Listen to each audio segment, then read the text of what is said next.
Hello students, welcome to another session on history. In this session, we will discuss the paper History and Theory, which is a core paper for second semester MA History. The first module of this paper deals with enlightenment and the perception of historical past. So in this module, we will be discussing some important philosophers or historians who were really influential during the period of Enlightenment, and how their thoughts and their views helped to form a new movement that is called the Enlightenment. The first one is Vico, or Giovanni Battista Vico, who lived from 1668 to 1744, who was a professor of rhetoric at the University of Naples. And he was also trained in jurisprudence. At the same time, he was much interested in subjects like classics, philology, and philosophy. And his thought is most fully expressed in his mature work, the Scienza Nova, or the New Science. അപ്പോൾ അദ്ദേഹത്തിന്റെ thoughts എല്ലാം സംഗ്രഹിച്ചിട്ടുള്ള ഒരു ഗ്രന്ഥമാണ് new science എന്ന പേരിൽ പുറത്തു വന്നിട്ടുള്ളത്, അല്ലെങ്കിൽ Scienza Nuova. The earliest known disseminator of Vico's views in the English-speaking world is Samuel Taylor Coleridge, who was responsible for much of the interest in Vico in the second half of the 19th century. പിന്നീട് ഒരു 19ാം നൂറ്റാണ്ടിന്റെ പകുതിയാകുമ്പോഴൊക്കെ വീണ്ടും വിക്കോയുടെ thoughts എല്ലാം popular ആകാനുള്ള ഒരു കാരണം Samuel Taylor Coleridge ആണ്. അദ്ദേഹത്തിന്റെ ഒരു ഇൻട്രസ്റ്റ് ആണ് വീണ്ടും വിക്കോ കൂടുതൽ ശക്തമായിട്ട് തിരിച്ചു വരാനുള്ള, അദ്ദേഹത്തിന്റെ എഴുത്തുകൾ ശക്തമായി തിരിച്ചു വരാനുള്ള, പൊതുജന മധ്യത്തിൽ വരാനുള്ള ഒരു കാരണം. So to illustrate the difference between modern thought and ancient thought, Vico developed a remarkable theory of imagination. അപ്പോൾ വളരെ യുക്തിഭദ്രമായി Vico tries to illustrate the difference between modern thought and ancient thought. അപ്പോൾ അതിന്റെ ഒരു chronological understanding Vico നടത്തുന്നുണ്ട്. The most important thought as far as Vico is concerned is his idea of the ideal eternal history. ഒരു eternal history കുറിച്ച് മനുഷ്യ ചരിത്രം എടുക്കുകയാണെങ്കിൽ അതൊരു eternal ആയിട്ടുള്ള ഒരു ചരിത്ര യാത്രയാണ് എന്നാണ് വിക്കോ മനസ്സിലാക്കുന്നത്, അല്ലെങ്കിൽ വിക്കോ അഭിപ്രായപ്പെടുന്നത്. Ideal eternal history Vico's most famous concept ആണ് ഈ ഐഡിയൽ എറ്റേണൽ ഹിസ്റ്ററി എന്നുള്ളത്. The ideal eternal history is the perfect course through which all nations pass. എല്ലാ ദേശങ്ങളും ഈ ഒരു ഐഡിയൽ എറ്റേണൽ ഹിസ്റ്ററിയിലൂടെ, എറ്റേണൽ എന്ന് പറഞ്ഞ വാക്കിനർത്ഥം തുടക്കമോ അവസാനമോ ഇല്ലാത്തതെന്നാണ്. അപ്പൊ അങ്ങനെ എവിടെ നിന്ന് തുടങ്ങിയെന്ന് അറിയാത്ത, അല്ലെങ്കിൽ എവിടെ അവസാനിക്കുമെന്ന് അറിയാത്ത ഒരു ചരിത്ര ഗതിയാണ് സംഭവിച്ചുകൊണ്ടിരിക്കുന്നത്. എല്ലാ ദേശങ്ങളും അതിലൂടെ കടന്നു പോകുമെന്നാണ് വിക്കോ അഭിപ്രായപ്പെടുന്നത്. In practice each nation travels through it slightly differently.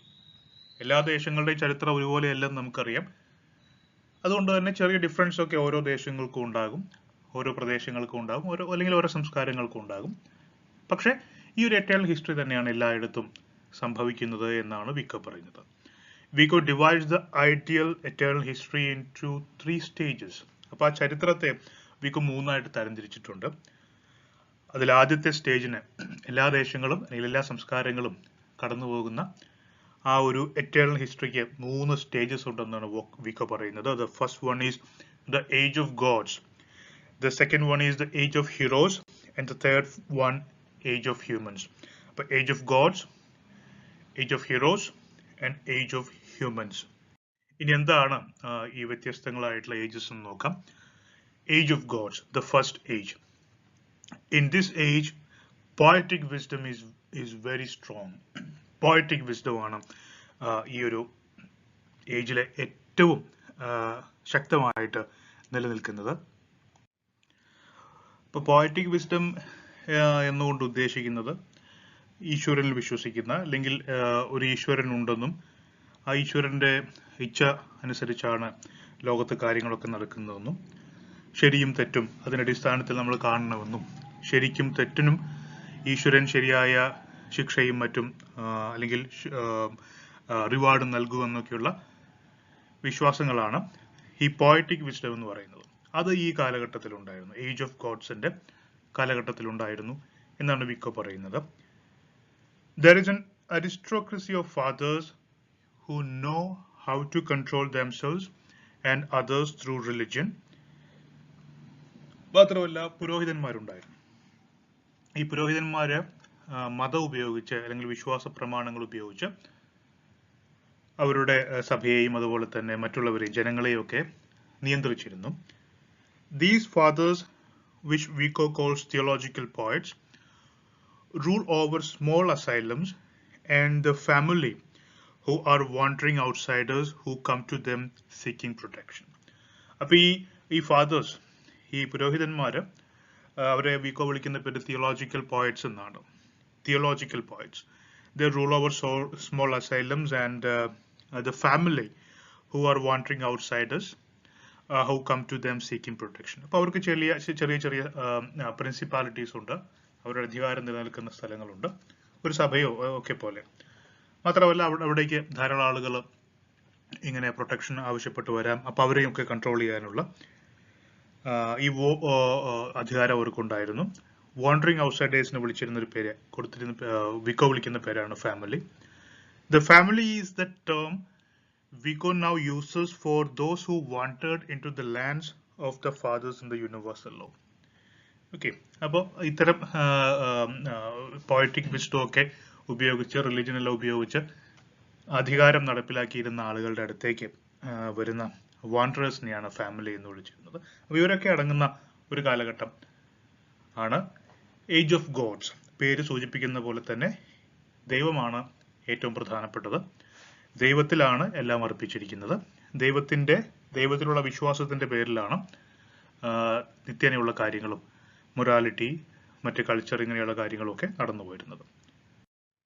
The second age ആണ് age of heroes. In this age, the family transformed from being simple slave to plebeians who want some of the privileges of the rulers. The theological poets transform into heroes. These heroes show their strength by fighting each other, as illustrated in Homer. However, for Vico, the most important conflict is not between the heroes, but between the heroes and the plebeians fighting for their own privileges. അപ്പോൾ ഈ കാലഘട്ടം കുറച്ചുകൂടി different ആയിട്ടുള്ള, നേരത്തെ നമ്മൾ കണ്ട age of gods എന്ന് different ആയിട്ടുള്ള ഒരു കാലഘട്ടമാണ്. Family transform from being simple slaves to plebeians. Plebeians എന്ന് പറഞ്ഞു കഴിഞ്ഞാൽ ജനങ്ങൾ, നമുക്ക് സിറ്റിസൺസ് എന്നൊക്കെ വിളിക്കാവുന്ന സാധാരണ കുറച്ചുകൂടിയൊക്കെ അധികാരങ്ങളുള്ള, കുറച്ചുകൂടിയൊക്കെ ഫ്രീ ആയിട്ടുള്ള ജനങ്ങളായിട്ട് മാറുന്നു. നേരത്തെ നമ്മൾ കണ്ട ഈ സ്ലേവ്സ് എന്ന് പറയുന്ന അടിമകളായിട്ട് നിന്നിരുന്ന മനുഷ്യർ കുറച്ചുകൂടിയൊക്കെ ഡെവലപ്പ് ആയിട്ട് വരുന്നു. Who want some of the privileges of the rulers. അപ്പോൾ കുറച്ചുകൂടിയൊക്കെ അധികാരങ്ങൾ വേണം എന്ന, അവകാശങ്ങൾ വേണമെന്ന് ആഗ്രഹിക്കുന്ന ഒരു ജനതയായിട്ട് മാറുന്നു. നമ്മൾ നേരത്തെ കണ്ട പ്രീസ്റ്റുകൾ ഉണ്ടല്ലോ, പുരോഹിതന്മാർ, theological poets, and they transform into heroes. അവർ വലിയ ഹീറോസ്, നായകന്മാരായിട്ട് മാറുന്നു. അതുകൊണ്ടാണ് ഈ ഏജിനെ നമ്മൾ ഏജ് ഓഫ് ഹീറോസ് എന്ന് വിളിക്കുന്നത്. And these heroes now show their strength by fighting each other as illustrated in Homer. അപ്പോൾ അവരുടെ അധികാരം, ഇവരുടെ ശക്തി, ഇതൊക്കെ തെളിയിക്കുന്നതും നിലനിർത്തി കൊണ്ടുപോകുന്നതും പരസ്പരം അങ്ങോട്ടും ഇങ്ങോട്ടും ഫൈറ്റ് ചെയ്തിട്ടാണ്. അപ്പോൾ അങ്ങനെ ഫൈറ്റ് ചെയ്ത് അതിലേറ്റവും ശക്തിയുള്ള ആള് ഹീറോ ആകുന്നു. ആ ഹീറോയാണ് മറ്റുള്ളവരൊക്കെ വർഷിപ്പ് ചെയ്യുന്നതും ഫോളോ ചെയ്യുന്നതും.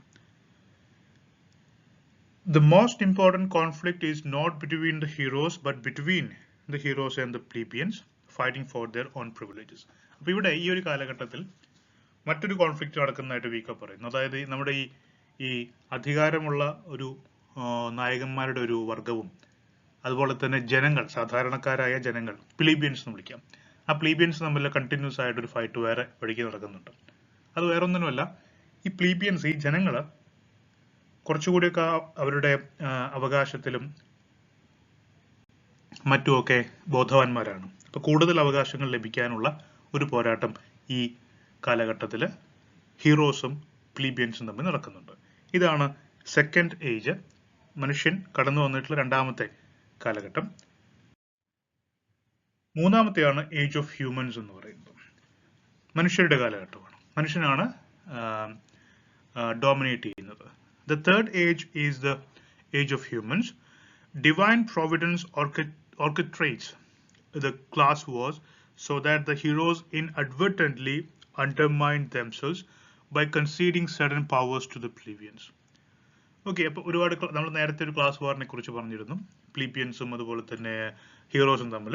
അപ്പോൾ ഇങ്ങനെ ഇത് കണ്ടിന്യൂസ് ആയിട്ട് വരുമ്പോൾ പതുക്കെ പതുക്കെ പ്ലീബിയൻസ് ഇങ്ങനെ അധികാരങ്ങൾ ഓരോന്നായിട്ട് ഇങ്ങനെ നേടിയെടുക്കാൻ തുടങ്ങും. അപ്പോൾ അധികാരം പതുക്കെ പതുക്കെ പ്ലീബിയൻസിന്റെ കയ്യിലേക്ക് വന്നുകൊണ്ടിരിക്കുകയാണ്. The plebeians are able to build these concessions in order to advance a new way of thinking. In the previous ages, society was ruled by a poetic wisdom which controlled all actions through ritual. അപ്പോൾ നേരത്തെ നമ്മൾ കണ്ടു age of ഗോഡ്സിലെ ഒരു poetic wisdom ആയിരുന്നു നിലനിന്നിരുന്നത്. ഒരു ദൈവശാസ്ത്രപരമായിട്ടുള്ള നിയമങ്ങളിലായിരുന്നു സമൂഹം വിശ്വസിച്ചിരുന്നത്, അല്ലെങ്കിൽ അത്തരം നിയമങ്ങൾ ഉപയോഗിച്ചായിരുന്നു സാധാരണക്കാരെ നിയന്ത്രിച്ചിരുന്നത്. ഇവിടെ വരുമ്പോൾ അതിന് വലിയ മാറ്റം ഉണ്ടാകുന്നു. In order to undermine the power of these rituals, the plebeians slowly found ways to assert the power of conceptual wisdom, which is the ability to think scientifically and rationally. അപ്പോൾ ആദ്യമായിട്ട് ഈ സാധാരണക്കാരായിട്ടുള്ള ജനങ്ങൾ, അല്ലെങ്കിൽ പ്ലീബിയൻസ് എന്ന് പറയുന്ന വിഭാഗം, അധികാരമില്ലാത്ത വിഭാഗം, അവര് ശാസ്ത്രീയമായിട്ട് ചിന്തിക്കാൻ തുടങ്ങുന്നു, യുക്തി ഉപയോഗിച്ച് കാര്യങ്ങൾ മനസ്സിലാക്കാൻ ശ്രമിക്കുന്നു. ഇത് നേരത്തെ നിലനിന്നിരുന്ന പോയറ്റിക് വിസ്റ്റത്തിന് എതിരായിട്ടുള്ളതാണ്. അപ്പോൾ അതിനകത്ത് നേരത്തെ ഉണ്ടായിരുന്ന പല അന്ധവിശ്വാസങ്ങളും അമിതമായിട്ടുള്ള ദൈവവിശ്വാസവും ഒക്കെ ഇല്ലാതെയായിട്ട് മാറുന്നു. And this way of thinking gives the plebeians more power and removes the stranglehold of poetic wisdom on humanity. അപ്പോൾ നേരത്തെ ഉണ്ടായിരുന്ന പോയറ്റിക് വിസ്ഡം മനുഷ്യവംശത്തെ മുഴുവൻ അടക്കി ഭരിച്ചിരുന്ന ആ പോയറ്റിക് വിസ്ഡത്തെ മാറ്റി അവിടെ ഒരു ശാസ്ത്രീയ നിരീക്ഷണത്തിന്റെ അടിസ്ഥാനത്തിലുള്ള പുതിയ നിയമങ്ങളും ലോജിക്കും ഒക്കെ കടന്നു വരുന്നു. അത് ഈ ഏജ് ഓഫ് ഹ്യൂമൻസ് മൂന്നാമത്തെ കാലഘട്ടത്തിലാണ് നമ്മൾ കാണുന്നത്. While all in society become free and equal, the religious inspiration to work for the common good rather than the individual becomes lost. Okay, അപ്പോൾ ഒരു കോമൺ ഗുഡ്, അതിനു വേണ്ടിയുള്ള ഒരു ശ്രമം ഈ സമയത്ത് നടക്കുന്നു. Because people are becoming more and more equal and free. കൂടുതൽ സ്വതന്ത്രരും കൂടുതൽ അധികാരങ്ങളൊക്കെ ഒരേ സമമായിട്ടുള്ള അധികാരമുള്ളവരൊക്കെ ആയിട്ട് മാറുന്നു. സൊസൈറ്റി കുറേ കൂടെയൊക്കെ ഈക്വൽ ആയിട്ട് മാറുന്നു, യൂണിഫോം ആയിട്ട് മാറുന്നു. Society eventually splinters into a barbarism of reflection in which civil wars are fought solely for personal gain. This is the barbarism of reflection which returns society to its origin. അപ്പോൾ നമ്മൾ നേരത്തെ കണ്ടു ആദ്യത്തെ കാലഘട്ടം age of God's, അത് കഴിഞ്ഞ് age of heroes വന്നു, പിന്നെ ഏജ് ഓഫ് ഹ്യൂമൻസ് വന്നു. ഈ ഏജ് ഓഫ് ഹ്യൂമൻസും ഒരുപാട് ഡെവലപ്പ് ചെയ്ത് കുറെ ഡെമോക്രാറ്റിക് വാല്യൂസ് ഒക്കെ വന്നിട്ടുണ്ട് എങ്കിൽ കൂടി കുറച്ച് കഴിയുമ്പോൾ അത് വീണ്ടും വലിയ കോൺഫ്ലിക്റ്റിലേക്ക് പോകുന്നു. പഴയ ഒരു ബാർബാറിക് സ്റ്റൈലിലേക്ക് അത് എത്തപ്പെടുന്നു. എന്നിട്ട് വീണ്ടും പഴയ സ്റ്റേജിലേക്ക് എത്തപ്പെടുകയും അവിടെ നിന്ന് വീണ്ടും തുടങ്ങുകയും ചെയ്യും. This is the barbarism of reflection which return society to its origin. എവിടെ നിന്നാണ് തുടങ്ങിയത് അവിടേക്ക് തന്നെ ഇങ്ങനെ തിരിച്ചു പോകാനുള്ള ഒരു സാധ്യതയുണ്ടാകുന്നു. അപ്പൊ ഇങ്ങനെ 3 വ്യത്യസ്ത സ്റ്റേജസ് ആണ് എറ്റേണൽ ഹിസ്റ്ററിയിൽ ഉള്ളത് എന്നാണ് വിക്കോയുടെ അഭിപ്രായം. ഇതാണ് പ്രധാനപ്പെട്ട the idea of eternal history. അപ്പൊ മറ്റൊരു ചോദ്യം, ചരിത്രം നമ്മൾ നേരത്തെ പറഞ്ഞല്ലോ 3 ഏജസ് വന്നു. ആ മൂന്നാമത്തെ ഏജസ് കഴിഞ്ഞ് വീണ്ടും പഴയ ഏജിലേക്ക് തിരിച്ചുപോയി. അപ്പൊ ഇതൊരു സൈക്ലിക്കലാണ്. ചരിത്രം ഇങ്ങനെ വീണ്ടും വീണ്ടും ഒരു ചക്രിക ചലനമാണ് നടക്കുന്നത്. തുടങ്ങിയെടുത്ത് തന്നെ വീണ്ടും വരിക, വീണ്ടും അവിടെ തന്നെ വരിക. അതൊരു സ്പൈറലാണ്. നിങ്ങൾ മനസ്സിൽ കണ്ടാൽ മതി, ഒരു സൈക്ലിക്കൽ മൂവ്മെന്റ്, ഒരു സ്പൈറൽ മൂവ്മെന്റ്. സൈക്ലിക്കൽ മൂവ്മെന്റ് പ്രത്യേകത എന്താണ്? അത് തുടങ്ങിയ അതേ പോയിന്റിൽ തന്നെ വീണ്ടും വീണ്ടും വന്നുകൊണ്ടിരിക്കും. സ്പൈറൽ മൂവ്മെന്റ് ആവുമ്പോൾ അതേ പാത്തിലൂടെ അത് സഞ്ചരിക്കും, പക്ഷെ അതേ പോയിന്റിൽ അത് വരില്ല. അതൊരു സൈക്ലിക്കൽ മൂവ്മെന്റ് ആണ്.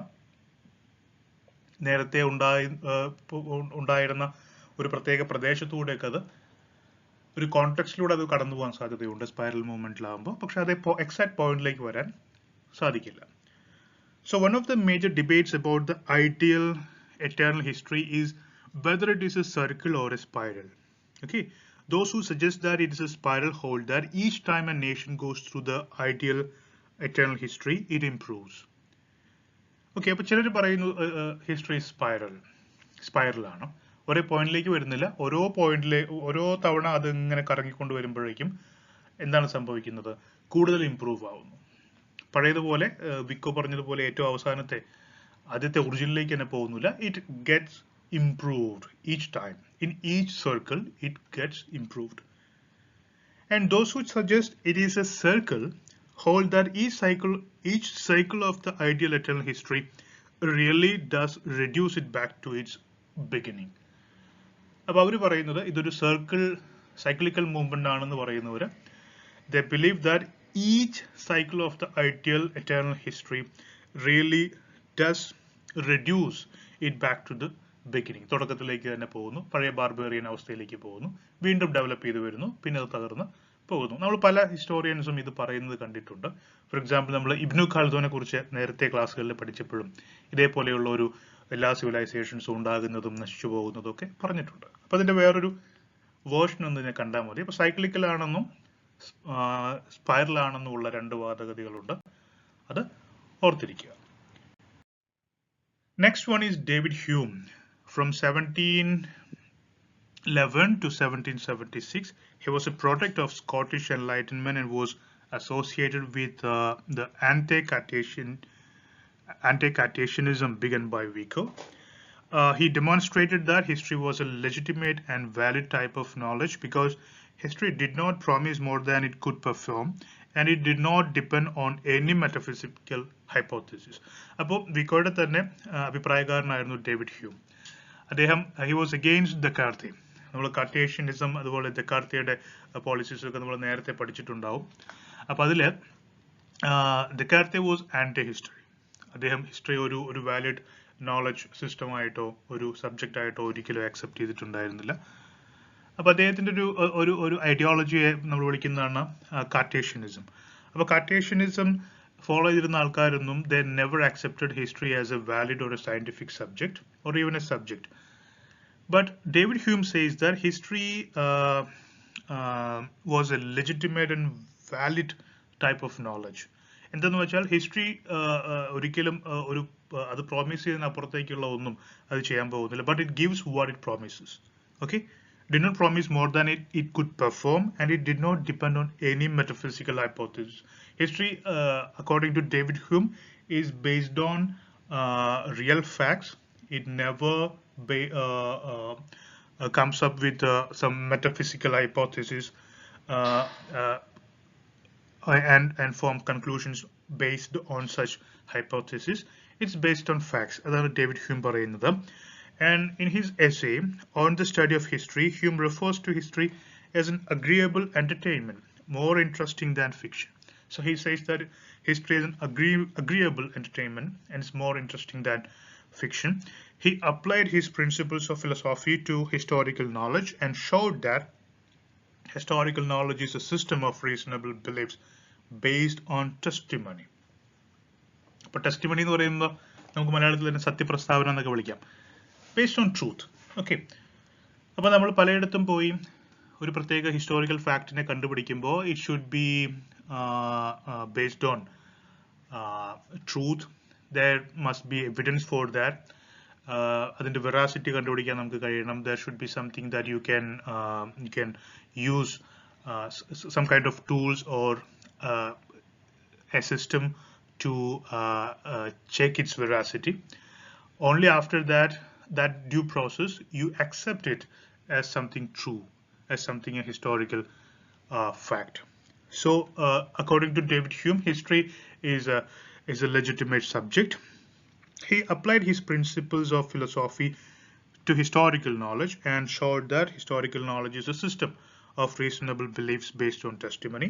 Most of the Enlightenment historians, including Hume, Gibbon, etc., retained the Christian teleological view that history was moving and progressing towards a goal, but they consciously shared its theological aspect, rationalized the historical process, and secularized the goal.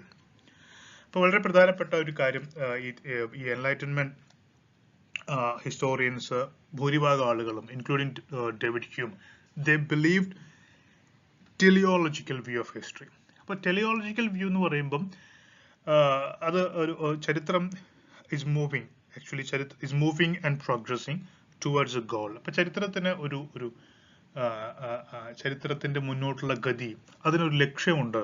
അത് ചില പ്രത്യേക ലക്ഷ്യങ്ങളിൽ എത്തിച്ചേരാനാണ് മുന്നോട്ട് പോകുന്നത്. അല്ലെങ്കിൽ സംഭവങ്ങളൊക്കെ ഉണ്ടാകുന്നത് ഒരു പ്രത്യേക ലക്ഷ്യത്തിനാണ്. ഒരു പ്രത്യേക ലക്ഷ്യമുണ്ട്, അതുകൊണ്ടാണ് സംഭവങ്ങൾ ഉണ്ടാകുന്നത്. എല്ലാ ഇൻസിഡൻസും ഉണ്ടാകുന്നതിന് പുറകിൽ ഒരു കാരണമുണ്ട്, അറിയാം, ഒരു ലക്ഷ്യവുമുണ്ട്. അതാണ് ഈ ടെലിയോളജിക്കൽ വ്യൂ എന്ന് പറയുന്നത്. They believed in the teleological. അത് ആക്ച്വലി ഒരു ജൂയിഷ് ക്രിസ്ത്യൻ വ്യൂ ആണ്, ഒരു തിയോളജിക്കൽ വ്യൂ ആണ് അടിസ്ഥാനപരമായിട്ട്. അതിൽ വിശ്വസിച്ചിരുന്ന ആൾക്കാരായിരുന്നു ഇവർ. പക്ഷേ they secularized it. കേട്ടോ, അവർ ആ ഒരു തിയോളജിക്കൽ കാര്യങ്ങളൊക്കെ മാറ്റി they improved it, they rationalized it, and also secularized the teleological view. And Hume demonstrated that history is a legitimate and valid type of knowledge. നമ്മൾ നേരത്തെ പറഞ്ഞു. And 6 volumes ഉള്ള history of England എന്ന് പറയുന്ന അദ്ദേഹത്തിന്റെ പുസ്തകത്തിൽ it covers the story of Britain from Julius Caesar's invasion of the island to the glorious revolution of 1688. In this work, Hume has analyzed the rise of history of England, its rise and what led to its greatness, and the disastrous effects of religion has had on its progress. അപ്പോൾ അദ്ദേഹത്തിന്റെ വളരെ famous ആയിട്ടുള്ള ഒരു പുസ്തകമാണ് history of England in 6 volumes. Now we have Herder, John Gottfried von Herder, 1744 to 1803. And he was the harbinger of German romantic movement and was also an innovator in philosophy of history and culture. അദ്ദേഹത്തിന്റെ വളരെ famous ആയിട്ടുള്ള വർക്കാണ് outlines of A philosophy of the history of man. He proposed a racial division of mankind with evolution of differentiation of mankind into various races, each race closely related to its geographical environment. And among the races thus formed, he held the Europeans as privileged higher form owing to the geographical and climatic peculiarities of Europe. അപ്പോൾ ഹെഡറുടെ ഒരു വീക്ഷണം, ചരിത്രത്തിൽ അദ്ദേഹം വ്യത്യസ്ത മനുഷ്യവംശങ്ങൾക്ക് വ്യത്യസ്തങ്ങളായിട്ടുള്ള ചില characteristics ഉണ്ടെന്ന് അദ്ദേഹം പറയുന്നു. അല്ലെങ്കിൽ ഓരോ മനുഷ്യവംശവും ജോഗ്രഫിക്കലി ഡിഫറെൻ്റ് ആയിട്ടുള്ള സ്ഥലങ്ങളിലുള്ള ഏഷ്യയിലുള്ള, യൂറോപ്പിലുള്ള, ആഫ്രിക്കയിലുള്ള വ്യത്യസ്ത മനുഷ്യവംശങ്ങൾ, they got something different. അവർക്കെല്ലാം differences ഉണ്ട്. They got their own peculiar characteristics, and that is also because of the peculiarity of the geographical region they are residing in.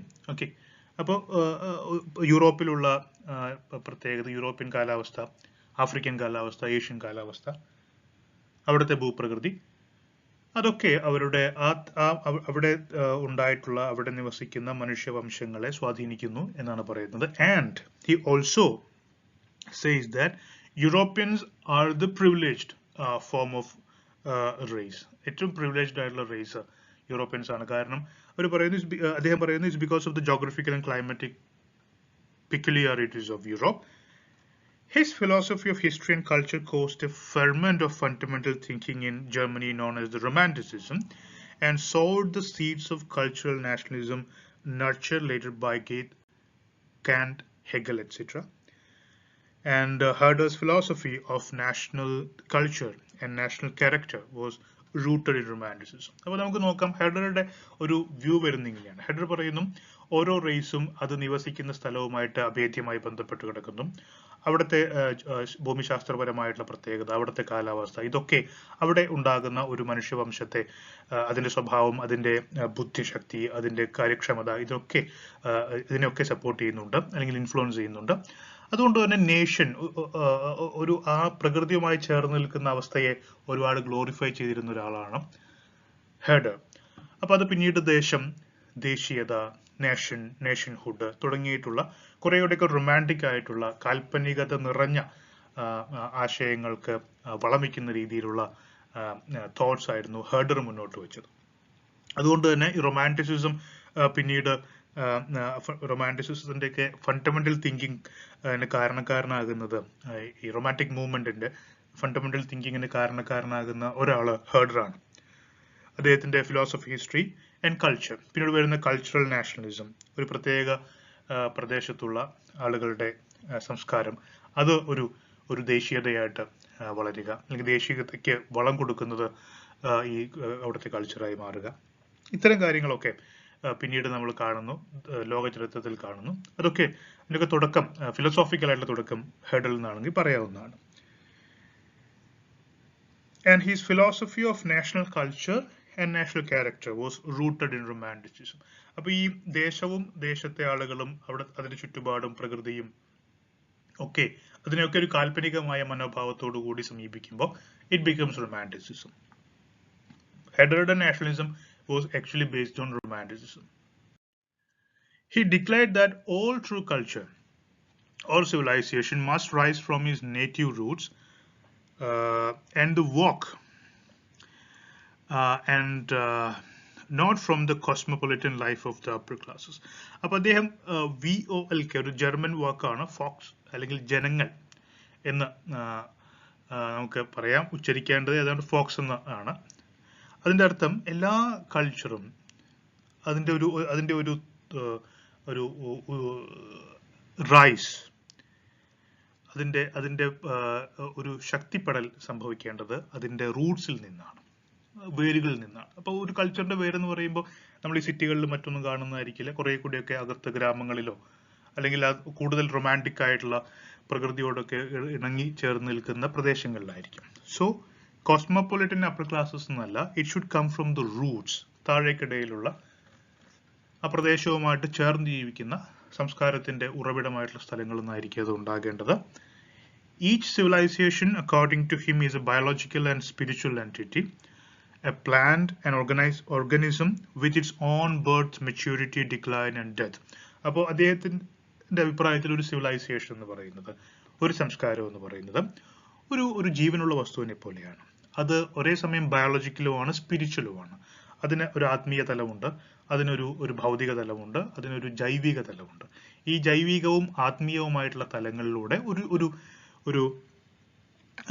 ഒരു ചെടിയോ അല്ലെങ്കിൽ മറ്റൊരു ജീവനുള്ള ഒരു വസ്തുവോ ഉണ്ടാകുന്ന പോലെ അത് ഉണ്ടാവുകയും അത് മെച്യൂർ ആവുകയും ഡിക്ലൈൻ ആവുകയും അവസാനം അത് നശിച്ചു പോവുകയും ചെയ്യും. അപ്പൊ ഇങ്ങനെ വളരെ ജൈവികമായിട്ടുള്ള ബയോളജിക്കൽ ആയിട്ടുള്ള ഒരു എൻറ്റിറ്റിയാണ് സംസ്കാരം, മനുഷ്യ സംസ്കാരം. അത് ഏത് സംസ്കാരം ആയിക്കോട്ടെ, യൂറോപ്പിനായാലും ഏഷ്യനായാലും ഒക്കെ ആണെന്നാണ് Herder വാദിച്ചത്.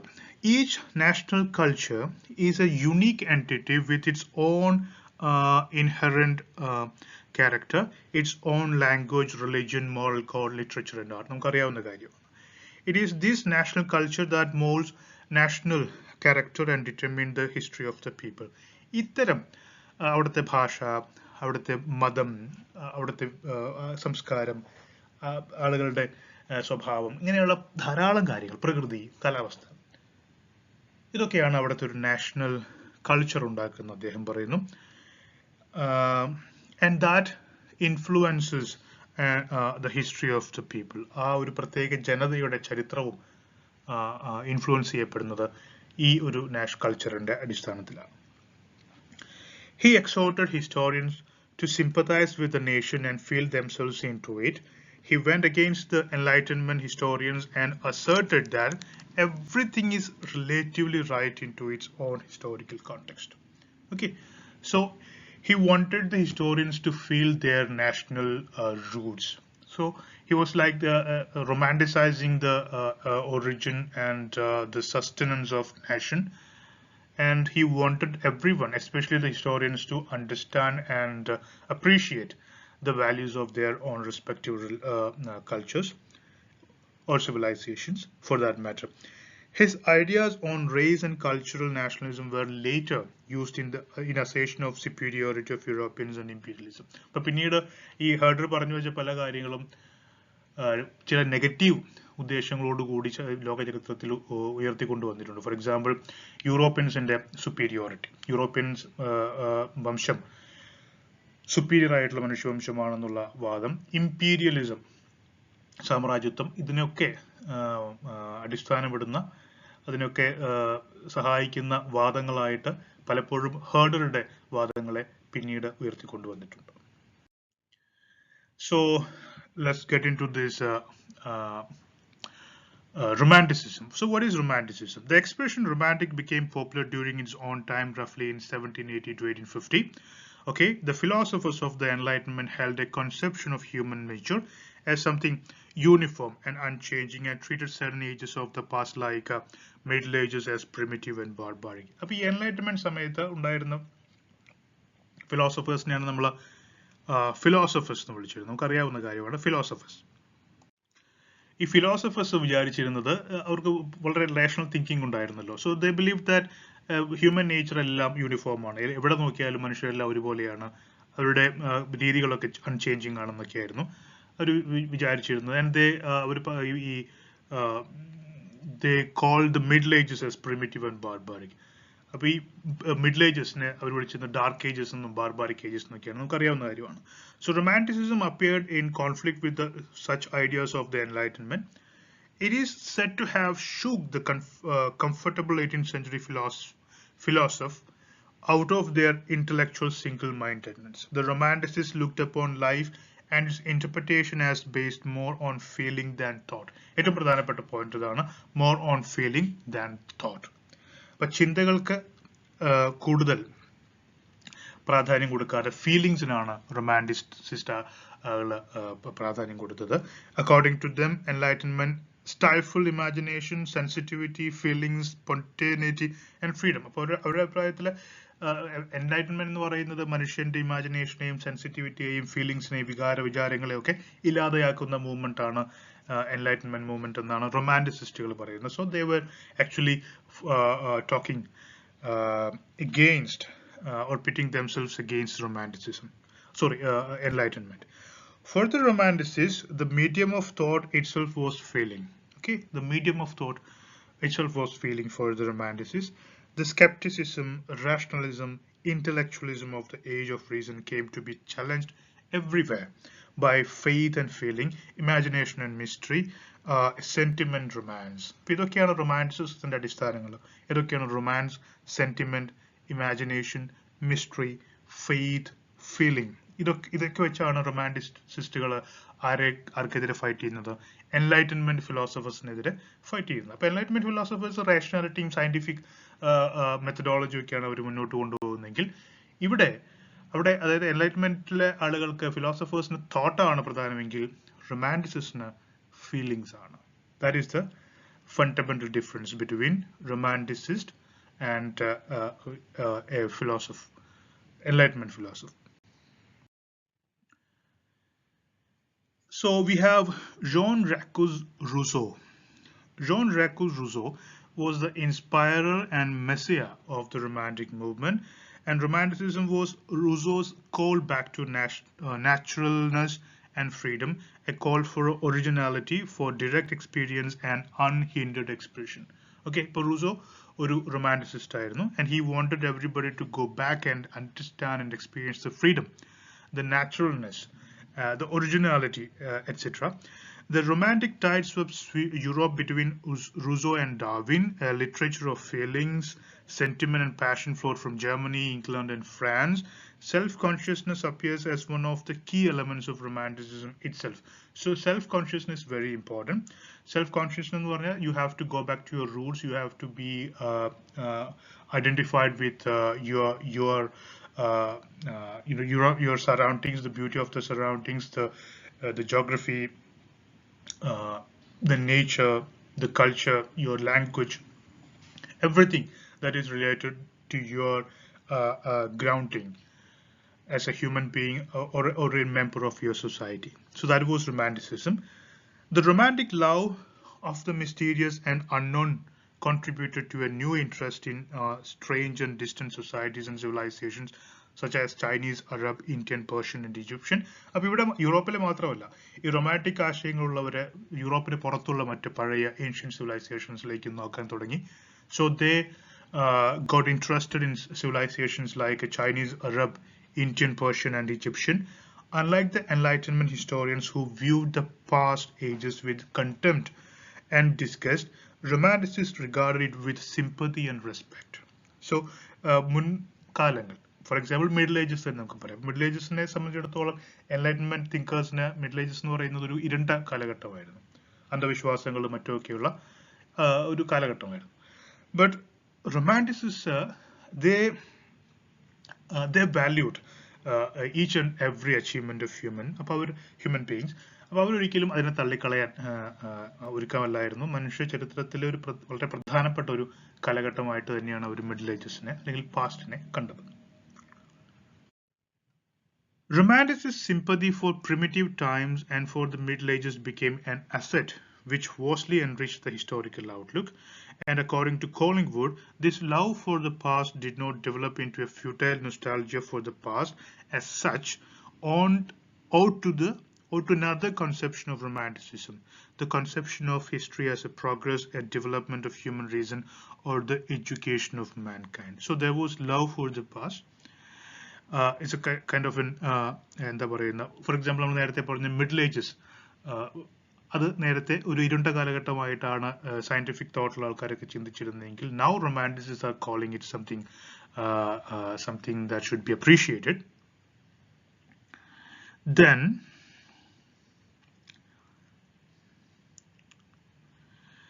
for a romantic historian, a past age like the Middle Ages was important, doubly, partly because it was of permanent value in itself as a unique achievement of the human mind, and partly as taking place in a course of development leading on to things of still greater value.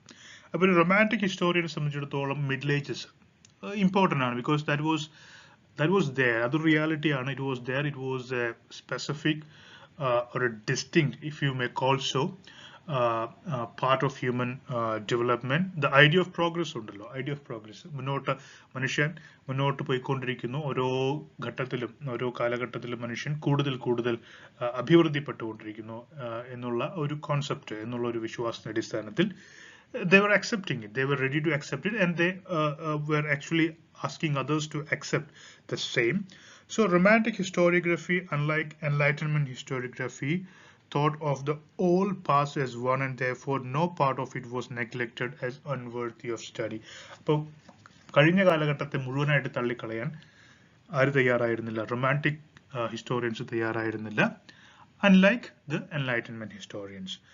The Romanticists emphasized the differences between different ages and different national groups.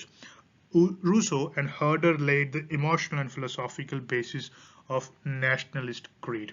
ഇത് അതിശക്തമായ ഒരു nationalist ചിന്താഗതി, ദേശീയവാദം പിന്നീട് യൂറോപ്പിലും അത് കഴിഞ്ഞ് ലോകത്തിന്റെ മറ്റു പല ഭാഗങ്ങളിലും ഉണ്ടായി വരുന്നു. അപ്പൊ യൂറോപ്യൻ ദേശീയവാദത്തിന്റെ തുടക്കം നമുക്ക് ഈ റൊമാൻറ്റിക് മൂവ്മെന്റിലും റൂസോയുടെയും നേരത്തെ പറഞ്ഞ ഹേർഡറുടെയും ഒക്കെ തോട്ട്സിലും ഒക്കെ നമുക്ക് കാണാൻ സാധിക്കുന്നതാണ്.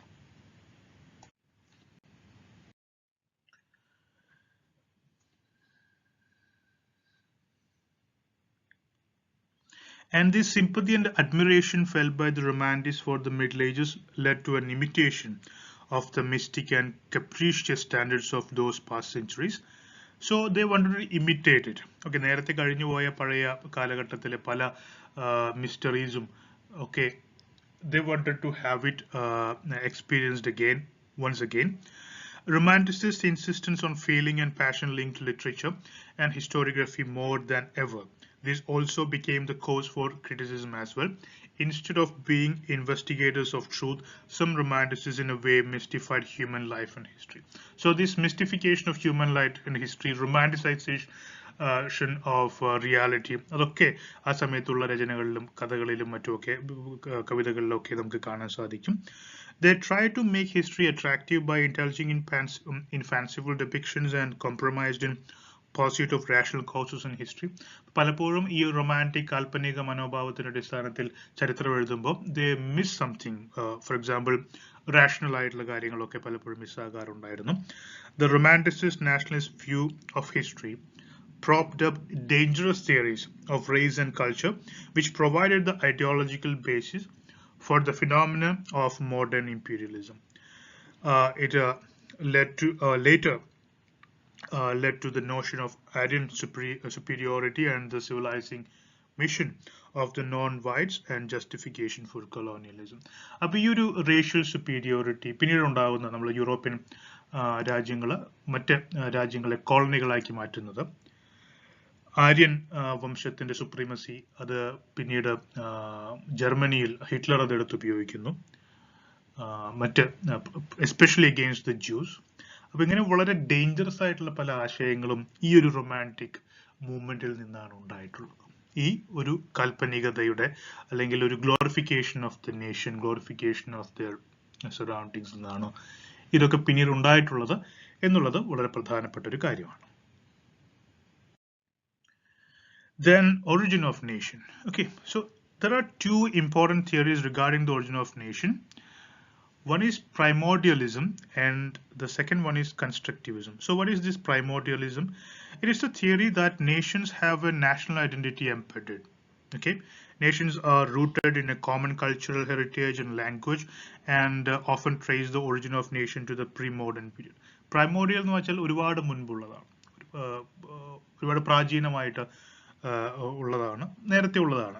ഒരു ദേശം എന്ന് പറയുന്നത് ഒരു ദേശീയ ബോധം എന്ന് പറയുന്നത് ആ ഒരു പ്രത്യേക പ്രദേശത്തുള്ള ആളുകൾക്ക് അവരുടെ പുരാതനമായിട്ടുള്ള അവരുടെ സംസ്കാരത്തിന്റെ അടിസ്ഥാനത്തിൽ ഉണ്ടായി വരുന്നതാണ്.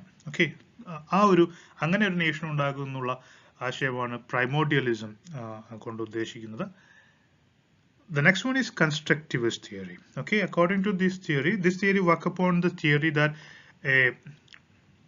a national identity is forged in the response to a social and historical circumstance in which nationalism is the method of finding replacement for the loss of some cultural concept and assumed nation is a modern phenomena and it is often linked to the emergence of industrial economies. അപ്പോൾ നമ്മൾ നേരത്തെ പ്രൈമോർഡിയലിസത്തിന് കുറച്ച് വിരുദ്ധമായിട്ടുള്ള ഒരു തിയറിയാണ് ഈ constructivist theory. ആ പേരിൽ പറയുന്ന പോലെ nation is something being constructed. Okay, it was നമ്മൾ ഉണ്ടാക്കിയെടുക്കുന്ന ഒന്നാണ്, നിർമ്മിച്ചെടുക്കുന്ന നേഷൻ ഒരു നിർമ്മിതിയാണ്, ദേശീയത ഒരു നിർമ്മിതിയാണെന്നാണ് കൺസ്ട്രക്റ്റിവിസ്റ്റ് തിയറി പറയുന്നത്. സോ ചില ഹിസ്റ്റോറിക്കൽ സർക്കംസ്റ്റാൻസസ്, ഒരു പ്രത്യേക കാലഘട്ടത്തിലുള്ള ഒരു ആവശ്യത്തിന്റെ അടിസ്ഥാനത്തിൽ ഒരു വിഭാഗം ആളുകൾ ഒരു നേഷനായിട്ട് മാറുന്നു. ഫോർ എക്സാമ്പിൾ എക്കണോമിക് റീസൺസ് ആയിരിക്കാം, അതുകൊണ്ട് പുതിയ ഇൻഡസ്ട്രിയൽ എക്കോണമീസ് ഒക്കെ അങ്ങനെ ഉണ്ടാകുന്നുണ്ട്. ഫോർ എക്സാമ്പിൾ നിങ്ങൾ സിംഗപ്പൂരിന്റെ ഒക്കെ കാര്യം നോക്കുകയാണെങ്കിൽ അതൊക്കെ ഒരു നാഷനായിട്ട് മാറുന്നത്, ഒരു സ്റ്റേറ്റ് ആയിട്ട് മാറുന്നത് is based on some historical circumstances. Okay, so അങ്ങനെയുള്ള രണ്ട് പ്രധാനപ്പെട്ട തിയറീസ് ആണ് related to the origin of nation. One is primordialism, then the next one is the constructivism. So what is nationalism? എന്താണ് ദേശീയത? നമുക്കറിയാവുന്ന കാര്യമാണ്. The nation state has become the normal form of political organization in modern period. This sentiment of unity is usually produced by a community of race, language, religion,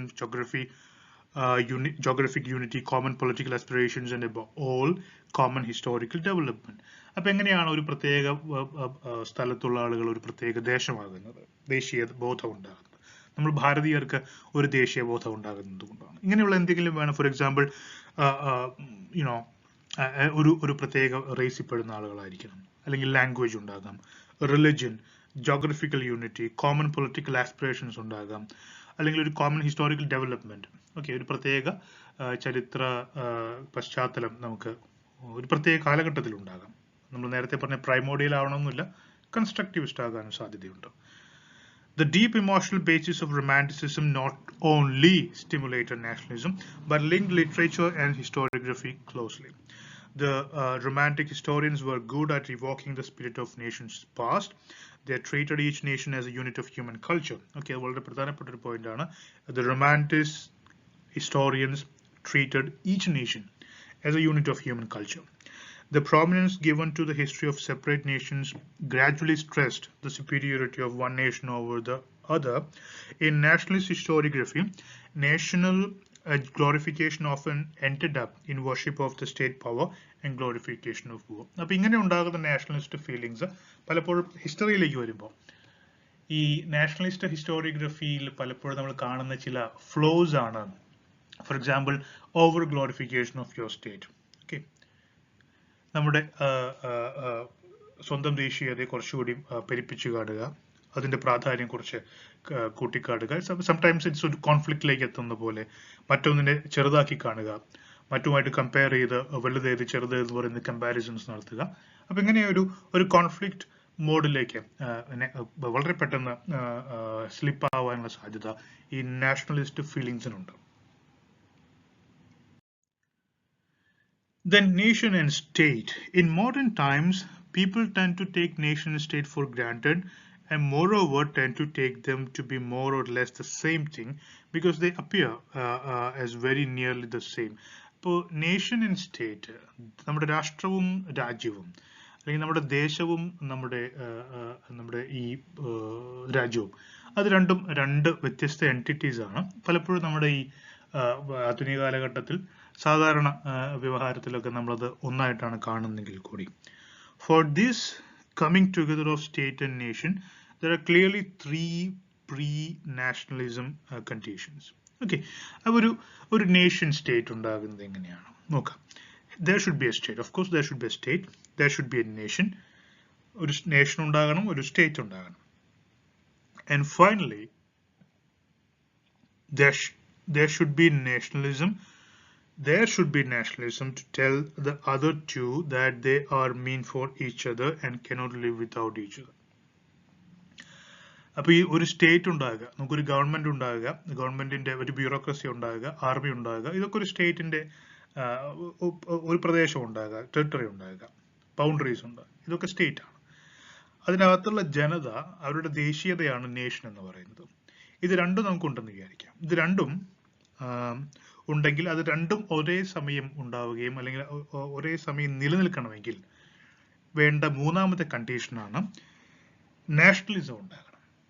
to tell the other to that there are meant for each other. ഈ nation സ്റ്റേറ്റിന് വേണ്ടിയുള്ളതാണെന്നും state നേഷന് വേണ്ടിയുള്ളതാണെന്നും ഉള്ളൊരു തോന്നൽ, ആ തോന്നലാണ് nationalism. അതുകൂടി ഉണ്ടാകുമ്പോഴാണ് ശക്തമായൊരു നേഷൻ ഉണ്ടാകുന്നത്, ശക്തമായൊരു സ്റ്റേറ്റ് ഉണ്ടാകുന്നത്. അല്ലെങ്കിൽ നമുക്ക് നേഷൻ സ്റ്റേറ്റ് എന്ന് വിളിക്കാം. Nationalism and patriotism. So patriotism എന്താണ്? It is the attachment to one's country. വളരെ സിമ്പിൾ ആയി പറഞ്ഞാൽ, and nationalism is the attachment to one's people and its traditions. Nationalism ദേശീയതയും അതുപോലെ തന്നെ patriotism രാജ്യസ്നേഹവും. ഇനി നമുക്ക് ലിബറൽ നാഷണലിസത്തിലേക്ക് പോകാം. എന്താണ് ലിബറൽ നാഷണലിസം? നമുക്ക് വാക്കിൽ നിന്ന് തന്നെ മനസ്സിലാകും, ഇറ്റ്സ് നാഷണലിസം ആണ്, ബട്ട് ഇറ്റ്സ് ലിബറൽ. കുറേയൂടെയൊക്കെ മയത്തിലുള്ള ഒരു ദേശീയ ബോധമാണ്, ഒരു മോഡറേറ്റ് ആയിട്ടുള്ള ദേശീയതയാണെന്ന് പറയാം. Liberal nationalism mitigates the classical claims and tries to bring together the pro-national attitude and the respect for traditional liberal values. അപ്പോൾ ട്രഡീഷണൽ ആയിട്ടുള്ള ലിബറൽ വാല്യൂസും അതോടൊപ്പം തന്നെ നാഷണലിസം ഒക്കെയുള്ള വളരെ മോഡറേറ്റ് ആയിട്ടുള്ള ഒരു ഫീലിംഗ് ആണ് liberal nationalism. For instance, the territorial state as political unit is seen by classical nationalists as centrally belonging to one ethnic culture group and as actively charged with protecting and promulgating its tradition. For example, നമ്മൾ classical nationalist എന്ന് പറയുമ്പോൾ classical നാഷണലിസത്തിലെ ഈ ഒരു പ്രത്യേക സ്ഥലം ഒരു പ്രത്യേക വിഭാഗത്തിന്റെയാണ്, ഒരു പ്രത്യേക മതവിശ്വാസത്തിലുള്ള ആളുകളുടെയോ ഒരു പ്രത്യേക ഭാഷ സംസാരിക്കുന്ന ആളുകളുടെയോ ഒരു പ്രത്യേക ചരിത്രമുള്ളവരുടെയോ മാത്രമാണ് ഒരു പ്രത്യേക ദേശം, അക്കോർഡിംഗ് ടു ആർക്ക് ക്ലാസിക്കൽ നാഷണലിസ്റ്റ്. ലിബറൽ നാഷണലിസ്റ്റ് എന്ന് പറയുമ്പോൾ അങ്ങനെയല്ല. അവിടെ ബിലോങ്ങിങ് എന്ന് പറയുന്ന വാക്കിന് പകരം പലതരത്തിലുള്ള ആൾക്കാരുണ്ടാവും. For example, the liberal variety allows for sharing. Sharing is very important of the territorial state with non dominant ethnic groups. Okay, ഇപ്പൊ ബിലോങ്ങിങ് എന്നുള്ള ഒരു വാക്കാണ് ക്ലാസിക്കൽ നാഷണലിസത്തിലുള്ളെങ്കിൽ ഷെയറിംഗ് എന്നുള്ള വാക്കാണ് ലിബറൽ നാഷണലിസത്തിലുള്ളത്. അപ്പൊ ലിബറൽ നാഷണലിസം ആകുമ്പോൾ ഒരു രാജ്യത്ത് തന്നെ പലതരത്തിലുള്ള വിഭാഗങ്ങളുണ്ടാകും, സമുദായങ്ങളുണ്ടാകും. ചിലർ അതിശക്തരായിരിക്കും, എണ്ണം വളരെ കൂടുതലായിരിക്കും, ചിലർക്ക് എണ്ണം കുറവായിരിക്കും. മൈനോറിറ്റി ഉണ്ടാകും, മെജോറിറ്റി ഉണ്ടാകും, ഒരുപാട് മൈനോറിറ്റീസ് ഉണ്ടാകും. അപ്പൊ ഇവരെല്ലാം തമ്മിൽ ഷെയർ ചെയ്തിട്ടുള്ള നാഷണലിസത്തെയാണ് liberal nationalism support ചെയ്യുന്നത്. Classical nationalism is the political program that sees the creation and maintenance of a fully sovereign state owned by a given ethno-national group, people or nation as a primary duty of each member of the group. But classical nationalism is more rigid in the sense that അതിനൊരു പ്രത്യേക എത്തനോ national group മാത്രമാണ് അവിടെ dominated ആയി നിൽക്കുന്നത്. മറ്റാർക്കും അവിടെ വലിയ റോളുകളില്ല. അവർക്ക് അത് മെയിൻറ്റെയിൻ ചെയ്യണം, അതിന്റെ സ്ട്രെങ്ത് ഇല്ലാതെ പോകാതെ നോക്കണം. ഇതൊക്കെയാണ് അവരുടെ ഡ്യൂട്ടി ആയി വരുന്നത്. So it's much more rigid. Starting from the assumption that the appropriate unit of culture is an ethno-nation, it claims that a primary duty of each member is to abide by one's recognizably ethno-national culture in all cultural matters. അതുപോലെ തന്നെ ഈ എത്നോ culture ഒരു പ്രത്യേക എത്നസിറ്റിയോ പ്രത്യേക കൾച്ചറിന്റെ അടിസ്ഥാനത്തിൽ ഉണ്ടാകുന്ന ഒരു രാഷ്ട്രം, ഒരു ദേശീയത അല്ലെങ്കിൽ ഒരു ദേശം, ആ ദേശീയത നിൽക്കണം, അത് ശക്തമായി തന്നെ നിലനിൽക്കണം. അതിന് മറ്റ് സ്റ്റേക്ക് ഹോൾഡേഴ്സ് ഒന്നുമില്ല എന്നാണ് ക്ലാസിക്കൽ നാഷണലിസം പറയുന്നത്. വേറെ ഷെയറിംഗ് ഒന്നും അതിനകത്തില്ല, അതൊരു ഒരൊറ്റ കമ്മ്യൂണിറ്റിക്ക് മാത്രമുള്ളതാണ്. Liberal nationalists diverge about the values of multiculturalism. So multiculturalism മറ്റൊരു പ്രത്യേകതയാണ് ലിബറൽ നാഷണലിസത്തിന്റെ. അപ്പോൾ ലിബറൽ നാഷണലിസം മൾട്ടികൾച്ചറലിസത്തെ സപ്പോർട്ട് ചെയ്യുന്നു. വ്യത്യസ്ത കൾച്ചേഴ്സ് എല്ലാം ഒരൊറ്റ നേഷനായി തന്നെ മുന്നോട്ട് പോകാൻ പറ്റുമെന്ന് ലിബറൽ നാഷണലിസം വിഭാവനം ചെയ്യുന്നു. Next is positivism and history as science. So what is this positivism?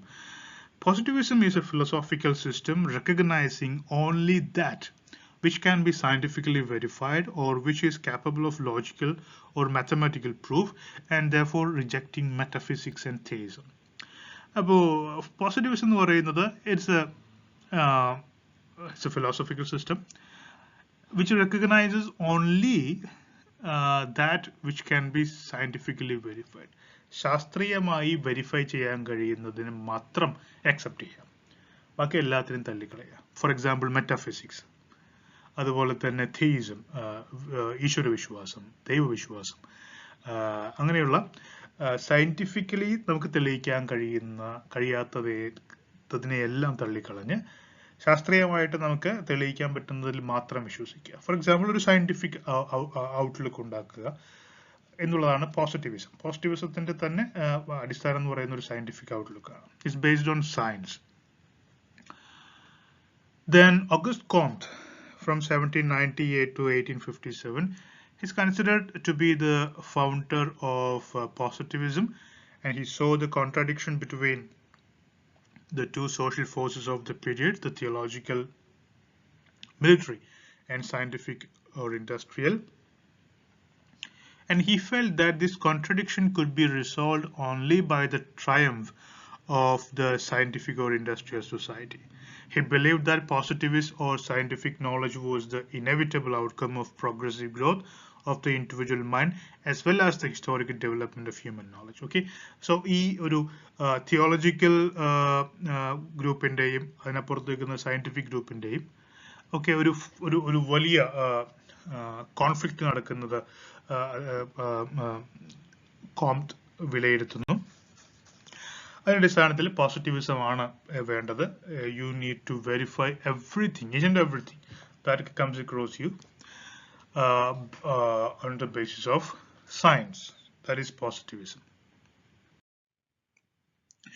ഇനി പ്രധാനപ്പെട്ട 3 സ്റ്റേജസിനെ കുറിച്ച് കോംറ്റ് പറയുന്നു. ലോ ഓഫ് 3 സ്റ്റേജസ് എന്നാണ് അറിയപ്പെടുന്നത്. ഈ ചിത്രത്തിൽ നിന്ന് മനസ്സിലാവും ദ ലോ ഓഫ് 3 സ്റ്റേജസ്. 3 സ്റ്റേജസിലൂടെയാണ് മനുഷ്യൻ കടന്നു വന്നിട്ടുള്ളതെന്നാണ് അഭിപ്രായപ്പെടുന്നത്. അതിലൊന്ന് theological stage, that is the first stage. Then we have the metaphysical stage, that is the second stage. ഈ തിയോളജിക്കൽ സ്റ്റേജ്, ഫസ്റ്റ് സ്റ്റേജിൽ തന്നെ 3 വിഭാഗങ്ങൾ വേറെയുണ്ട്. ഫെറ്റിഷിസം, പോളിതെയിസം, മോണോതെയിസം എന്ന് പറഞ്ഞ് 3 എണ്ണം ഉണ്ട്. സോ ദ തിയോളജിക്കൽ സ്റ്റേജ് ഏറ്റവും ആദ്യത്തെ സ്റ്റേജാണ്, മനുഷ്യന്റെ തുടക്കത്തിലുള്ള മനുഷ്യ സമൂഹങ്ങളുടെ തുടക്കത്തിലുള്ള സ്റ്റേജ് ആണ്. It relies on super natural agencies to explain what man can't explain otherwise. അതായത് ഈ സൂപ്പർ നാച്ചുറൽ ആയിട്ടുള്ള ശക്തികൾ, അത്തരം പ്രകൃതി ശക്തികളിൽ വിശ്വസിക്കുക, പ്രകൃതി ശക്തികളുടെ പ്രീതിക്ക് വേണ്ടിയിട്ടുള്ള ചില ആചാരങ്ങളും മറ്റുമൊക്കെ നടത്തുക. ആ ഒരു കാലഘട്ടമാണ് തിയോളജിക്കൽ കാലഘട്ടം. ആ കാലഘട്ടത്തിൽ തന്നെ ഫെറ്റിസിസം, പോളിതെയിസം, മോണോതെയിസം എന്ന് പറഞ്ഞ 3 ഡെവലപ്മെന്റ്സ് ഉണ്ടാകും. ഫോർ എക്സാമ്പിൾ, ഫെറ്റിസിസം എന്ന് പറയുന്നത് ഈ ഇങ്ങനെയുള്ള പ്രകൃതി ശക്തികളെ വിശ്വസിക്കുക എന്നുള്ളതാണ്. പിന്നെ പോളിതെയിസം എന്ന് പറയുമ്പോൾ ബഹുദൈവ വിശ്വാസമാണ്. അതിൽ മാറി പിന്നീട് മോണോതെയിസം ഉണ്ടാകുന്നു. ഇതാണ് ഫസ്റ്റ് സ്റ്റേജിൽ നടക്കുന്നത്. അത് കഴിഞ്ഞ് സെക്കൻഡ് സ്റ്റേജിലേക്ക് മനുഷ്യ വംശം വരുന്നു. മെറ്റഫിസിക്കൽ ആയിട്ടുള്ള ഒരു എന്താ പറയുന്ന ഒരു വിശ്വാസത്തിലേക്ക് വരുന്നു. അതായത് ഈ പ്രകൃതി ശക്തികളിൽ നിന്ന് മാറി ഒരു മനുഷ്യൻ അല്ലെങ്കിൽ ഒരു പ്രത്യേക ദൈവം എന്ന് പറയുന്ന കോൺസെപ്റ്റ് എന്ന് മാറി ചില ശക്തികളിലും അബ്സ്ട്രാക്റ്റ് ആയിട്ടുള്ള ചിന്തകളിലും ഒക്കെയുള്ള വിശ്വാസമാണ് വരുന്നത്. ഒരു ശക്തിയുണ്ട്, പക്ഷെ അതിന് ഒരു പ്രത്യേക ഒരു പേരിലോ രൂപത്തിലോ ഒന്നും മനസ്സിലാക്കുന്നില്ല. But there is something, a power, ഒരു സൂപ്പർ പവർ ഉണ്ട് എന്നുള്ള വിശ്വാസം. അതാണ് ഈ മെറ്റഫിസിക്കൽ സ്റ്റേജിലുള്ളത്. മൂന്നാമത്തെ സ്റ്റേജ് പോസിറ്റീവ് സ്റ്റേജ് ആണ്, സയന്റിഫിക് സ്റ്റേജ് ആണ്. ഇവിടെ വരുമ്പോൾ man understands the scientific laws which control the world. വളരെ ശാസ്ത്രത്തിന്റെ അടിസ്ഥാനത്തിൽ ഈ ലോകത്തെ നിയന്ത്രിക്കുന്നത്, എന്തുകൊണ്ട് മഴയുണ്ടാകുന്നു അല്ലെങ്കിൽ എന്തുകൊണ്ട് വെയിലുണ്ടാകുന്നു, ഇത്തരം കാര്യങ്ങൾ ഒക്കെ മനസ്സിലാക്കി എന്തുകൊണ്ടാണ് രാത്രിയും പകലും ഉണ്ടാകുന്നത്, ഇതൊക്കെ വളരെ വ്യക്തമായി മനസ്സിലാക്കുന്ന കാലഘട്ടത്തിലേക്ക് എത്തുന്നു. ആ കാലഘട്ടത്തെയാണ് പോസിറ്റീവ് എന്ന് കോംത്ത് വിളിക്കുന്നത്. സോ ഇവിടെ വളരെ വിശദമായിട്ട് പറയുന്നു, തിയോളജിക്കൽ ആൻഡ് ഫിക്ഷൻ സ്റ്റേജിനെ കുറിച്ച് പറയുന്നു. നമ്മൾ നേരത്തെ ഡിസ്കസ് ചെയ്ത് തന്നെയാണ്. The theological stage is the first and it characterized the world prior to 1300. 1300 AD മുൻപുള്ള കാലഘട്ടത്തെയാണ് തിയോളജിക്കൽ അല്ലെങ്കിൽ ഫസ്റ്റ് സ്റ്റേജ് എന്ന് വിളിക്കുന്നത്. All theoretical conceptions, whether general or special, bear a supernatural impress. നമ്മൾ നേരത്തെ പറഞ്ഞു, സൂപ്പർ നാച്ചുറൽ ആയിട്ടുള്ള പ്രകൃതി ശക്തികളിലായിരുന്നു ആളുകൾ വിശ്വസിച്ചിരുന്നത്. Lack of logical and orderly thinking, logical തിങ്കിങ്ങും ഓർഡർലി തിങ്കിങ്ങും ഒന്നും ഉണ്ടായിരുന്നില്ല. They believed in supernatural power. ഈ ഒരു തിങ്കിങ് ഉണ്ടായിരുന്നത് പ്രിമിറ്റീവ് ആയിട്ടുള്ള പ്രാചീന മനുഷ്യ സംസ്കാരങ്ങളിലാണ് ഇത്തരത്തിലുള്ള ഒരു വിശ്വാസം ഉണ്ടായിരുന്നത്. ഈ നാച്ചുറൽ ഫിനോമിന, ഇതൊക്കെ ദൈവത്തിന്റെ മഴയുണ്ടാകുന്നത്, വെയിലുണ്ടാകുന്നത്, അല്ലെങ്കിൽ വലിയ ഫ്ലഡ് ഉണ്ടാകുന്നത്, പ്രകൃതിക്ഷോഭങ്ങൾ ഉണ്ടാകുന്നത്, ഇതൊക്കെ ദൈവത്തിന്റെ പ്രവൃത്തികളാണെന്നാണ് ഈ കാലഘട്ടത്തിൽ വിശ്വസിച്ചിരുന്നത്. And this period is dominated by priest and ruled by military man. Okay, തീർച്ചയായിട്ടും ഈ പുരോഹിതന്മാരും മറ്റുമൊക്കെയാണ് ഈ കാലഘട്ടത്തിൽ പവർഫുൾ ആയിട്ടുള്ളായിരുന്ന ആളുകൾ. The second one is നമ്മൾ നേരത്തെ പറഞ്ഞ പോലെ മെറ്റഫിസിക്കൽ സ്റ്റേജ് ആണ്. 1300 AD തൊട്ട് 1800 AD വരെയാണ് അത് നിലനിന്നിരുന്നത്. ആൻഡ് മിഡിൽ ഏജസ്, അതുപോലെ തന്നെ റൈസൻസ് തുടങ്ങുന്ന വരെയുള്ള കാലഘട്ടം. And it was under the sway of churchmen and lawyers. ഈ കാലഘട്ടത്തിൽ തീർച്ചയായിട്ടും യൂറോപ്പിൽ എടുക്കുകയാണെങ്കിൽ ചർച്ച്മെൻ അതുപോലെ തന്നെ ലോയേഴ്സ് ഇവരാണ് കൺട്രോൾ ചെയ്തിരുന്നത്. ഈ super natural being is replaced by super natural force. നമ്മൾ നേരത്തെ പറഞ്ഞു, ഒരു ദൈവം, ഒരു ദൈവം എന്ന് പറയുന്ന ഒരു ഇൻഡിവിജ്വൽ എന്ന് മാറി ഒരു ശക്തി എന്നൊരു കോൺസെപ്റ്റിലേക്ക് മാറുന്നു. ഒരു ശക്തിയുള്ള വിശ്വാസം ഉണ്ടാകും. ആ ശക്തിക്ക് മനുഷ്യനെ പോലെ രൂപമോ നാമമോ ഒന്നുമില്ല, ബട്ട് ഒരു ശക്തി എന്നുള്ളൊരു കോൺസെപ്റ്റിലേക്ക് വരുന്നു. ദെൻ റാഷണലിസം പതുക്കെ സ്റ്റാർട്ട് ചെയ്യുന്നു.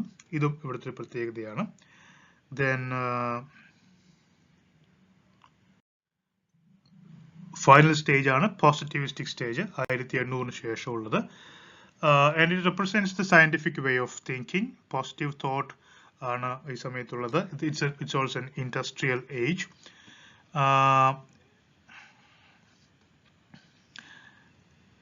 And the positive or scientific knowledge is based upon facts, and these facts are gathered by observation and experience. ഒബ്സർവേഷനിലൂടെയും എക്സ്പീരിയൻസിലൂടെയും, നിരീക്ഷണത്തിലൂടെയും പരീക്ഷണത്തിലൂടെയുമാണ് കാര്യങ്ങൾ മനസ്സിലാക്കുന്നത്.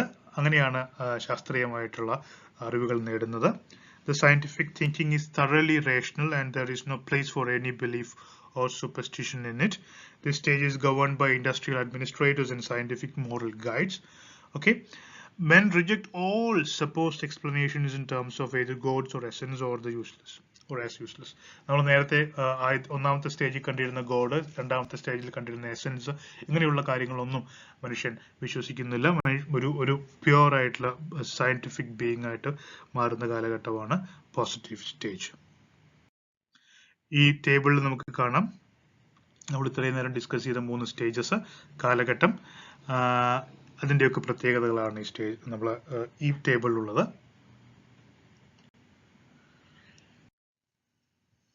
Then positivism in history. Positivism in history was a reaction to Romanticism. നമ്മൾ നേരത്തെ റൊമാൻറ്റിസിസത്തെ കുറിച്ച് പറഞ്ഞു.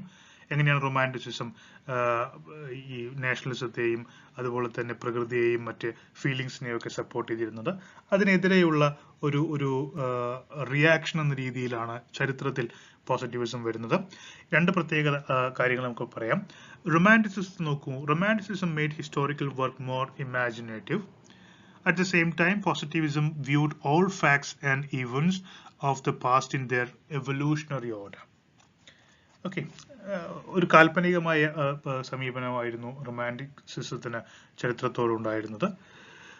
And romanticism made individuals the center of attraction. വ്യക്തികൾ, ഇപ്പോൾ രാജാക്കന്മാര്, വളരെ മഹാന്മാരായ വ്യക്തികൾ, ഇതിനൊക്കെ കൂടുതൽ പ്രാധാന്യം കൊടുത്തുകൊണ്ടാണ് റൊമാൻറ്റിക് ഹിസ്റ്റോറിയൻസ് ചരിത്രം രചിച്ചിരുന്നത്. അതേസമയം positivist historians അങ്ങനെയായിരുന്നില്ല.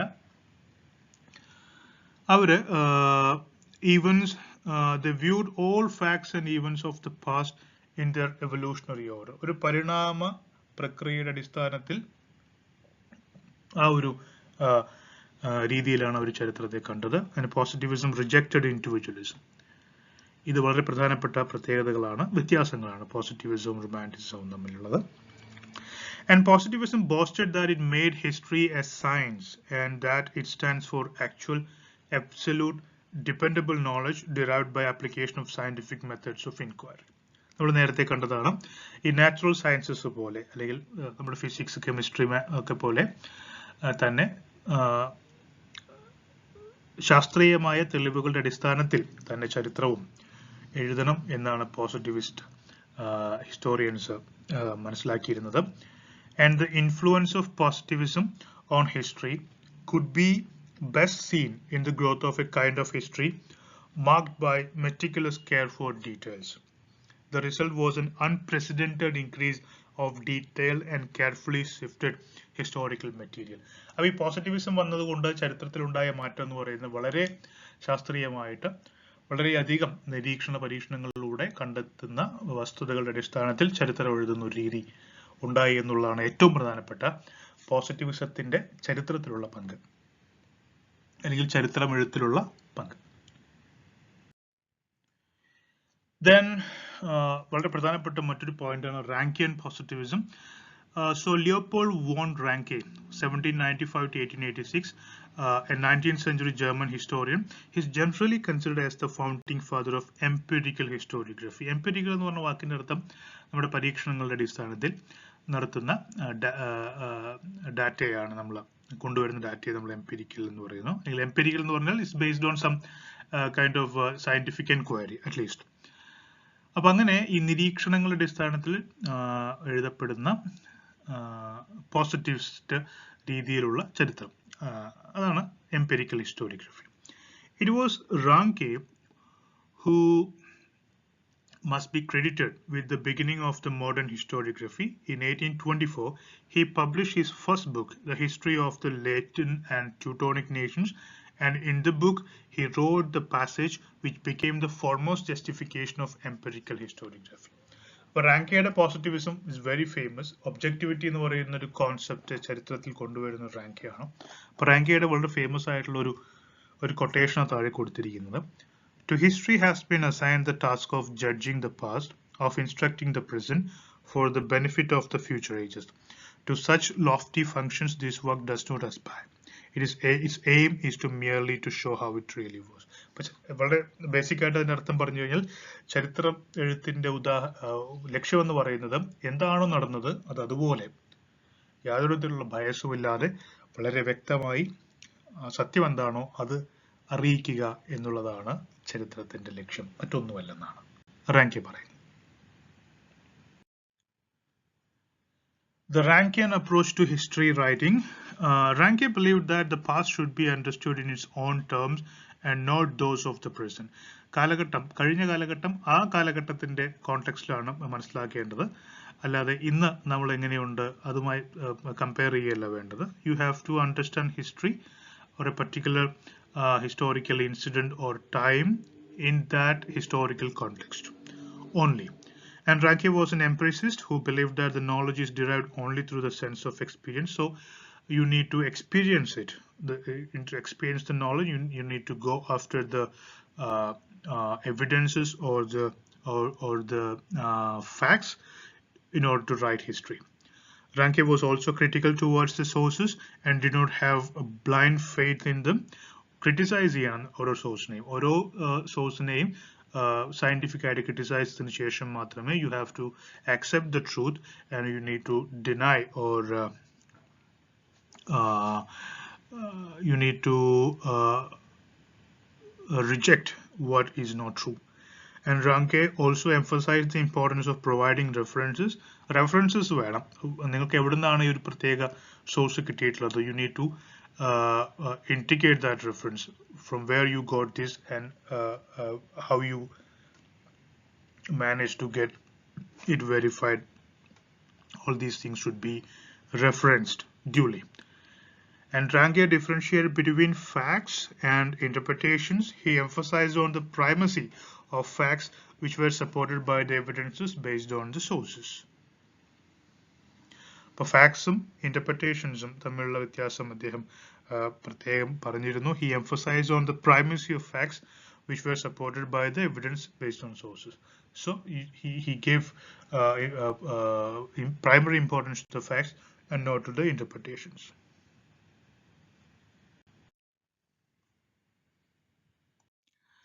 Critics of positivism. ഇപ്പോൾ നമ്മൾ നേരത്തെ പറഞ്ഞ സയന്റിഫിക് നോളജിന്റെ അടിസ്ഥാനത്തിലാണ് പോസിറ്റിവിസം എന്നു പറഞ്ഞു. But we had critics of positivism. പോസിറ്റിവിസത്തെ എതിർത്തിരുന്ന വിമർശിച്ചിരുന്ന ചില ആളുകളെ കുറിച്ച് പറയാം. The first one is Johann Gustav Droysen, 1808 to 1884. He was the professor of history at Berlin from 1859 to 1884, and he described the objective approach of Ranke as an objective of a eunuch. The objectivity of a eunuch ആണ് അദ്ദേഹം കളിയാക്കിയിരുന്നത്. Next we have Augustin Thierry and Jules Michel, and they criticized the straightforward empiricism and gave rise to ideas which are associated with the school of historical romanticism. ഇവർ രണ്ടും കൂടി ചേർന്ന് ഈ straight forward ആയിട്ടുള്ള ഈ റാങ്കിയൻ എംപെരിസിസത്തെ ഇവരെ എതിർത്തു. ഒരു പുതിയ സ്കൂൾ കൊണ്ടുവന്നു, ഹിസ്റ്റോറിക്കൽ റൊമാൻറ്റിസിസം. അപ്പൊ എന്താണ് historical romanticism? The historians associated with this trend emphasized the importance of historians' intervention in writing of history. They believed that the historian should be passionate and committed rather than detached. They also emphasized the moral side of the history writing in opposition to rational approach.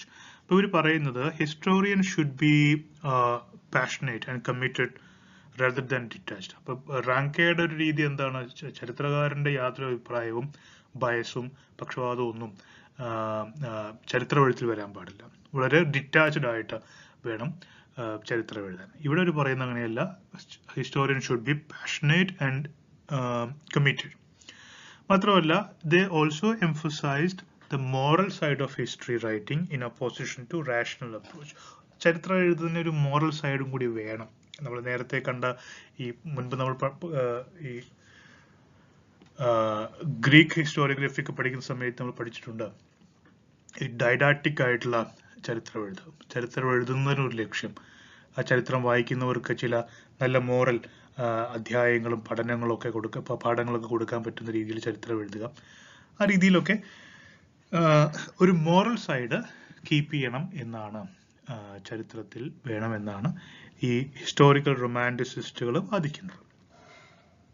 ഇനി മറ്റൊരാള് Benedetto Croce from 1866 to 1952, and he says all history is contemporary history, which means that history is written always in the light of the present concern and is shaped by the ideological tool available to the historian in or his own era. അപ്പോൾ അദ്ദേഹം പറയുന്നത് Ranke പറയുന്ന പോലെയോ അല്ലെങ്കിൽ നേരത്തെ നമ്മൾ August കോംറ്റിനെ പോലെ positivist ഐഡിയോളജിയിലൊന്നും ചരിത്രം എഴുതാൻ സാധിക്കില്ല. കാരണം ഓരോ കാലഘട്ടത്തിലും ആ കാലഘട്ടത്തിൽ നിലനിൽക്കുന്ന ചില പ്രത്യേകതകളും അത് എഴുതുന്ന ആളുകളുടെ പ്രത്യേകതകളും ഒക്കെ അനുസരിച്ചാണ് ചരിത്രം എഴുതപ്പെടുന്നത്. So you cannot be 100% objective writing history. Then the American historian Carl Becker denied the existence of facts at all by saying that the facts of history do not exist for any historian till he creates them. എന്ന് പറഞ്ഞാലാണ് call Baker അദ്ദേഹം പറയുന്നത് facts എന്ന് പറയുന്ന സംഗതിയല്ലെന്ന് അദ്ദേഹം പറയുന്നു. ചരിത്രകാരൻ എഴുതുന്ന വരെ ഫാക്ട്സ് ഒന്നുമില്ല, ചരിത്രകാരൻ എഴുതി കഴിഞ്ഞാൽ അത് ഫാക്ട്സ് ആയിട്ട് മാറുന്നു. So don't search for facts in history എന്നാണ് അദ്ദേഹത്തിന്റെ അഭിപ്രായം. And R.G. Collingwood provocatively stated that all history is the history of thought എന്നാണ് അദ്ദേഹം പറയുന്നത്. So don't be so positivistic in writing history എന്നാണ് ഇവരൊക്കെ പോസിറ്റിവിസത്തെ ക്രിട്ടിസൈസ് ചെയ്തിട്ട് അഭിപ്രായപ്പെട്ടിട്ടുള്ളത്. ഇനി നമ്മൾ പോസിറ്റിവിസത്തെ ഒന്ന് ഇവാലുവേറ്റ് ചെയ്യുകയാണെങ്കിൽ positivism sought to give a scientific status to the discipline. The search for precision, objectivity, causality and value neutrality made it acceptable. ഒരുപാട് acceptable ആയിട്ടുള്ള കാര്യങ്ങൾ ചരിത്ര എഴുത്തിലേക്ക് കൊണ്ടുവരുന്നു. ഒരു സയന്റിഫിക് സ്റ്റാറ്റസ് കൊണ്ടുവരാൻ ശ്രമിച്ചു. Precision, objectivity, causality, ഇതൊക്കെ and it valued neutrality also. This positivist social science found its logical culmination in the cult of numbers, in the mathematization of social phenomena, in the urge to reduce qualitative human experience into quantified statistical figures. അപ്പോൾ ഒന്നുകൂടി scientific ആകുമ്പോൾ ഈ qualitative ആയിട്ടുള്ള മനുഷ്യന്റെ experiences, മനുഷ്യന്റെ അനുഭവങ്ങളെയൊക്കെ quantitative ആക്കാനുള്ള, numbers ആക്കി ഡെപിക്ട് ചെയ്യാനുള്ള ശ്രമം ഈ പോസിറ്റിവിസ്റ്റ് മൂവ്മെന്റ് ഭാഗമായിട്ട് ഉണ്ടായിട്ടുണ്ട്. It is possible to say that what is applicable in the domain of nature is not necessarily applicable in the domain of human society. Society cannot be subject to abstract or universal generalization. പക്ഷെ പലപ്പോഴും നമ്മൾ മനസ്സിലാക്കേണ്ട കാര്യം human society മുഴുവനായിട്ട് നമുക്ക് scientific ആയിട്ട് കാണാൻ സാധിക്കില്ല എന്നുള്ളതാണ്. അല്ലെങ്കിൽ ഇങ്ങനെ നമ്പേഴ്സ് ആക്കി you cannot quantify it. So positivist historiography എത്രത്തോളം 100% സക്സസ് ആവും എന്നുള്ള കാര്യത്തിൽ സംശയമുണ്ട്. It reduces history to a mere technique separated from moral or political issues. In the 20th century, this critique of positivism came rather sharply from the critical theories or the adherents of the Frankfurt School of Marxism. Postmodernists deconstruct the very foundation of science, and thus for postmodernists, positivism loses its cognitive power and legitimacy. Okay. So, postmodernistic കാര്യം പറയുകയാണെങ്കിൽ postmodernists deconstruct the very foundation of science. ഈ സയൻസിന്റെ തന്നെ, ശാസ്ത്രത്തിന്റെ തന്നെ അടിസ്ഥാനത്തെ അപനിർമ്മിക്കുന്ന ആളുകളാണ്, അപനിർമ്മാണം നടത്തിയ ആൾക്കാരാണ് പോസ്റ്റ് മോഡേൺസ്. അപ്പൊ അതുകൊണ്ട് തന്നെ അവർക്കും ഈ പോസിറ്റിവിസ്റ്റ് ഹിസ്റ്റോറിയോഗ്രഫിയെ അക്സെപ്റ്റ് ചെയ്യാൻ സാധിക്കില്ല. അതുപോലെ തന്നെ മാർക്സിസ്റ്റ് ക്രിറ്റിസിസം ഉണ്ടായിരുന്നു. ഫ്രാങ്ക്ഫർട്ട് സ്കൂളിൽ ഉള്ളവരും ഇതിനെ ക്രിട്ടിസൈസ് ചെയ്തിരുന്നു. അപ്പൊ ഇങ്ങനെ വ്യത്യസ്ത മേഖലകളിൽ നിന്ന് വിമർശനം ഏറ്റുവാങ്ങിയിട്ടുള്ള ഒരു ഹിസ്റ്റോറിയോഗ്രഫി ആയിരുന്നു positivist historiography. Now we have Hegelian philosophy of history. So George Wilhelm Friedrich Hegel, 1770 to 1831, is a German thinker. He was a product of the German idealism. He wrote extensively on various aspects of political philosophy. And the Hegelian idea that the state is founded on reason and the laws made by the state are the dictates of pure reason. Hegel gives primacy to public interest over the private interest. അപ്പോൾ ഹെഗലിന്റെ ഒരുപാട് social theory എടുത്ത് നോക്കുകയാണെങ്കിൽ, for example, he believed that state is founded on reason and the laws made by the state are are the dictates of pure reason. അപ്പോൾ ഒരു യുക്തിയുടെ അടിസ്ഥാനത്തിൽ യുക്തിഭദ്രമായിട്ടുള്ള ഒരു സംവിധാനമാണ് state, ഭരണകൂടം എന്നാണ് Hegel വിശ്വസിച്ചിരുന്നത്. And he gave primacy to the public interest, not the private interest. അപ്പോൾ public interest പ്രാധാന്യം കൊടുക്കുന്നതുകൊണ്ട് തന്നെ സ്റ്റേറ്റിന് അദ്ദേഹം പ്രാധാന്യം കൊടുത്തിരുന്നു. And his philosophy of history, he does not attach much importance to the material things. He views them merely as the cumulative result of evolution of absolute idea. So absolute idea is dynamic and ever evolving. It moves forward in search of self-realization. This is termed by Hegel as unfolding of reason. The whole universe is the result of this process of unfolding of reason. So there is അദ്ദേഹത്തിന്റെ വളരെ പ്രധാനപ്പെട്ട concept ആണ് absolute idea. Absolute idea എന്ന് പറഞ്ഞാൽ എന്താണ്? ഈ ഒരു absolute ideaയുടെ ഒരു evolution, അതിൻ്റെ ഒരു പരിണാമം നടന്നുകൊണ്ടിരിക്കുന്നത്. അതിന്റെ ഭാഗമായിട്ടാണ് ഈ കാര്യങ്ങളൊക്കെ, ചരിത്ര സംഭവങ്ങളൊക്കെ നടക്കുന്നത്. ചരിത്രം അത് തന്നെയാണെന്നാണ് അദ്ദേഹം പറയുന്നത്. ഇവല്യൂഷൻ ഓഫ് അബ്സല്യൂട്ട് ഐഡിയ ആണ്. Absolute idea is dynamic and ever revolving. അത് ഡൈനമിക് ആണ്, എപ്പോഴും മാറിക്കൊണ്ടിരിക്കുന്നതാണ്. അത് എപ്പോഴും ഒരു നിരന്തരമായിട്ടുള്ള പരിണാമ ദശയിലാണ് അതുള്ളത്. It moves forward in search of self-realization. This is termed by Hegel as unfolding of reason. Okay, ഈ ഒരു റീസന്റെ അൺഫോൾഡിംഗ് ആണ്, യുക്തിയുടെ ഈ ലോജിക്കിന്റെ ഒരു വലിയ അൺഫോൾഡിംഗ് ആയിട്ടാണ് അതിനെ കാണുന്നത്. The whole universe is the result of this process of unfolding of reason, and this absolute idea moves forward in evolutionary process. അപ്പോൾ ഈ അബ്സല്യൂട്ട് ഐഡിയ ഓരോ കാലത്തും വേറെ ആയിരിക്കും, അത് മാറിക്കൊണ്ടിരിക്കും, അതിന് പരിണാമം സംഭവിച്ചുകൊണ്ടിരിക്കുന്നു. അത് ഒരു സെൽഫ് റിയലൈസേഷനിലേക്ക് എത്തുന്നതിന് വേണ്ടിയുള്ള ഒരു മുന്നോട്ടുള്ള പോക്കാണ് ചരിത്രം എന്നാണ് ഹെഗൽ വിശ്വസിച്ചിരുന്നത്. ആൻഡ് ഈ എവല്യൂഷൻ ഞാൻ നേരത്തെ പറഞ്ഞല്ലോ, അതിന് first, second, third, fourth, fifth and final stage ഉണ്ട്. അത് ഏതൊക്കെയാണെന്ന് നോക്കാം. The first stage in the evolution is the physical or the inorganic world. At this initial stage, the absolute idea acquires the form of gross matter. Okay. അപ്പോൾ തുടക്കത്തിലൊരു inorganic വേൾഡിൽ ആണ് ഈ ഒരു physical അല്ലെങ്കിൽ ഒരു ഇനോർഗാനിക് വേൾഡിലാണ് ഈ അബ്സല്യൂട്ട് ഐഡിയയുടെ സ്പിരിറ്റിന്റെ ഒരു ആശയത്തിന്റെ തുടക്കം. Then the second stage is in this process is the organic world. Animals, plants, etc. This stage is an improvement of the earlier stage. Then മൂന്നാമത്തെ സ്റ്റേജിലാണ് is the evolution of human beings. അപ്പോൾ നമ്മൾ നേരത്തെ ഭൂമി ഉണ്ടായത് മുതലുള്ള ഒരു absolute ഐഡിയയുടെ മുന്നോട്ടുള്ള പോക്കിനെ കുറിച്ച് ചിന്തിച്ചു വെക്കും. തുടക്കത്തിൽ ഇനോർഗാനിക് ആയിട്ടുള്ള കുറെ ഫിസിക്കൽ എൻവയോൺമെന്റ് ഉണ്ടായിരുന്നു, ഗ്രോസ് മാറ്റർ ആണ് ഉണ്ടായിരുന്നത്. അത് കഴിഞ്ഞ് ഒരു ഓർഗാനിക് വേൾഡ്, അനിമൽസ്, പ്ലാനറ്റ്സ് ഒക്കെയുള്ള ഓർഗാനിക് വേൾഡ് ഉണ്ടാകുന്നു സെക്കൻഡ് സ്റ്റേജിൽ. തേർഡ് സ്റ്റേജിൽ മനുഷ്യൻ, ഈ പരിണാമത്തിന്റെ ഭാഗമായിട്ട് മനുഷ്യൻ ഉണ്ടാകുന്നു. ഈ stage is more complicated than the previous stage. Okay, the evolution of human beings marks a qualitatively higher stage because the human beings are rational agents capable of distinguishing between good and bad. അപ്പോൾ ഓരോ stage കഴിയുമ്പോഴും ഈ ജീവജാലങ്ങളുടെയൊക്കെ ഈ cognitive ശക്തി കൂടി വരികയാണ്. ഓരോ കാലഘട്ടവും മുൻപുണ്ടായിരുന്ന കാലഘട്ടത്തേക്കാൾ കൂടുതൽ സങ്കീർണമാണ്. നാലാമത്തെ സ്റ്റേജിൽ is marks the evolution of family system. In addition to rational element, it involves mutual cooperation and accommodation. നാലാമത്തെ സ്റ്റേജിൽ വന്നപ്പോഴേക്കും ഒരു ഫാമിലി സിസ്റ്റം ഒക്കെ ഉണ്ടായി. മനുഷ്യൻ കുടുംബമായിട്ട് സെഡൻഡറി ലൈഫ് സ്റ്റാർട്ട് ചെയ്യുന്നു, കോപ്പറേറ്റീവ് ആയിട്ടുള്ള മൂവ്മെന്റ്സ് ഉണ്ടാകുന്നു, മനുഷ്യർ തമ്മിൽ സഹകരണം ഉണ്ടാകുന്നു, ഗ്രൂപ്പുകൾ ഉണ്ടാകുന്നു, ദേശങ്ങളൊക്കെ ഉണ്ടാകുന്നു. Next stage, that the fifth stage, marks the evolution of civil society. Okay, here economic interdependence is the main feature in addition to mutual cooperation and accommodation.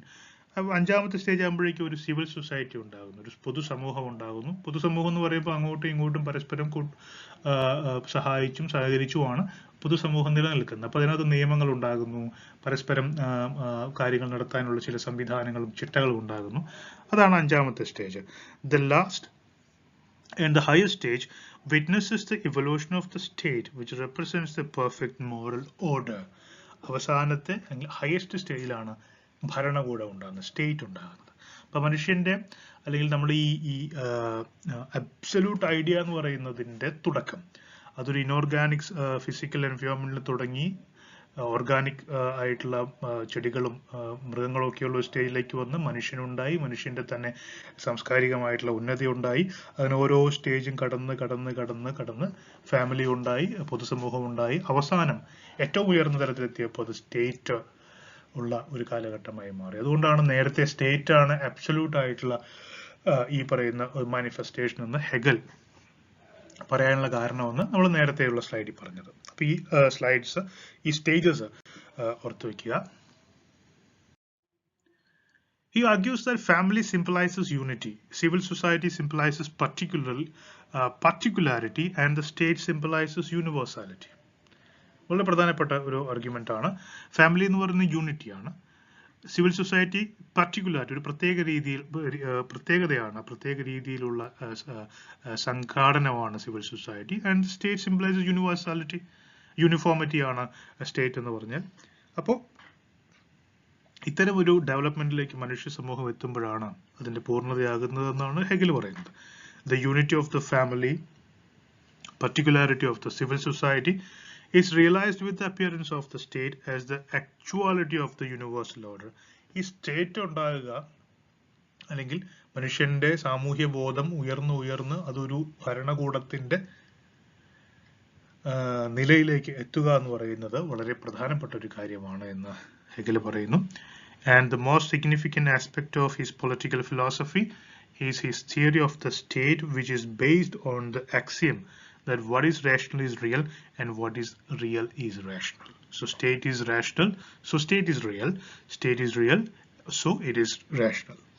Hegel's political philosophy has exercised great influence during the last 2 centuries, and a major example was the rise of fascism in Italy. Okay, so how etra important ആണ് state, എത്രത്തോളം സ്റ്റേറ്റിനെ നമ്മൾ worship ചെയ്യണം എന്നുള്ളതൊക്കെ പിന്നീട് ഹെഗലിന്റെ പല ആശയങ്ങളും ഇത്തരം ആശയങ്ങളൊക്കെ പിന്നീട് ഫാസിസത്തിലേക്ക് എത്തിയിട്ടുണ്ട്, especially in Italy.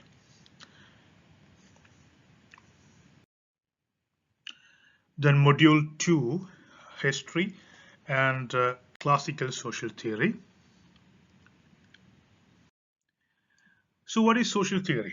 Social theory refers to ideas, arguments, hypotheses, thought experiments, and explanatory speculations about how and why human societies or elements or structures of such societies come to be formed, change, and develop over the time or disappear. But social theory എന്ന് പറയുന്നത് ഒരു ideas ആകാം, arguments ആകാം, hypothesis ആകാം, thought experiments ആകാം, speculations ആകാം, എന്തിനെ കുറിച്ചുള്ളതാണ് ഇതൊക്കെ? How and why human societies come to be form, change, develop over time and disappear. എന്തുകൊണ്ടാണ് ചില മനുഷ്യ സമൂഹങ്ങൾ ഉണ്ടാകുന്നതും അതിന് മാറ്റം സംഭവിക്കുന്നതും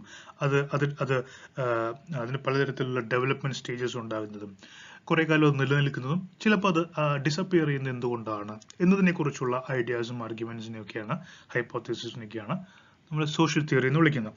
social theory most commonly encompasses the range of explanatory concepts, analytical tools, and heuristic devices on which sociologists and social scientists draw in their efforts to interpret statistical or qualitative data about particular empirical social phenomena.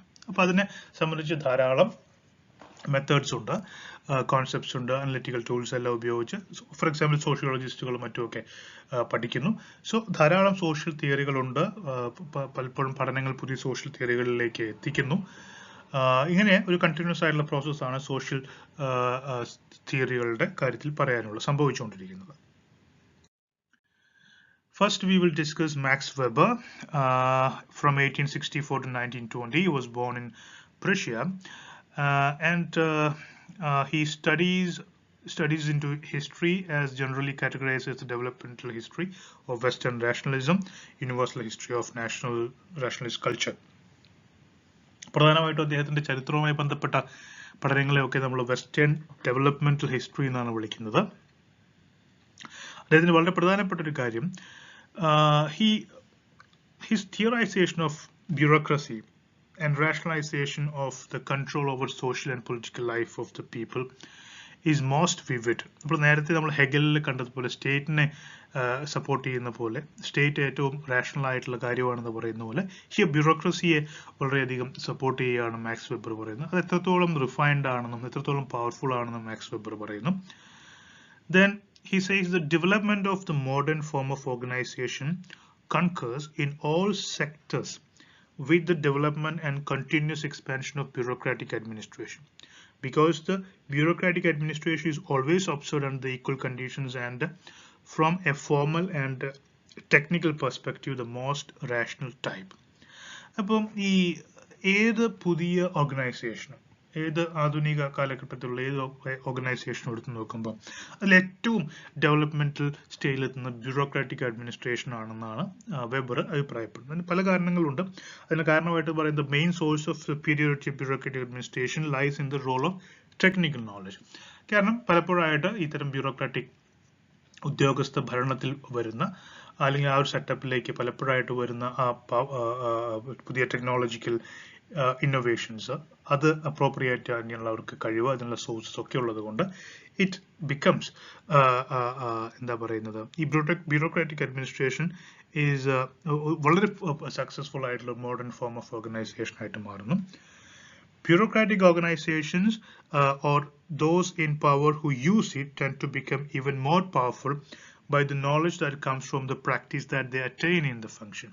മാത്രമല്ല ഈ bureaucratic machine അതിന്റെ പ്രവർത്തനത്തിൽ നിന്ന് തന്നെ കൂടുതൽ experience ഉണ്ടാക്കുന്നു. ആ experience വീണ്ടും ഉപയോഗിച്ച് it becomes more and more strong. അത് ബ്യൂറോക്രസിയിലുള്ള ആളുകൾ മാത്രമല്ല ബ്യൂറോക്രസി ഉപയോഗിക്കുന്ന അധികാരികളും ഇങ്ങനെ ബ്യൂറോക്രസിയുടെ സഹായത്തോടു കൂടി കൂടുതൽ ശക്തരായി വന്നുകൊണ്ടിരിക്കുന്നു എന്നാണ് വെബർ പറയുന്നത്. The methodology of ideal type. According to Weber's definition, an ideal type is formed by the one-sided accentuation of one or more points of view, according to which concrete individual phenomena are arranged into a unified analytical construct. In its purely fictional nature, it is a methodological utopia that cannot be found empirically anywhere in reality. അപ്പോൾ ഈ ideal type എന്ന് പറയുമ്പോൾ അത് മനസ്സിലാക്കാൻ കുറച്ച് ബുദ്ധിമുട്ടുള്ളതാണ്. But നമുക്കിത് എങ്ങനെ നോക്കാം? ഐഡിയൽ ടൈപ്പ്, ഐഡിയൽ എന്ന് പറഞ്ഞ വാക്കിന്റെ അർത്ഥം നമുക്ക് മാതൃകയാക്കാൻ കഴിയുന്നത്. ടൈപ്പ് എന്ന് പറയുമ്പോൾ ഒരു പ്രത്യേക വകുപ്പിൽ പെടുന്നത്.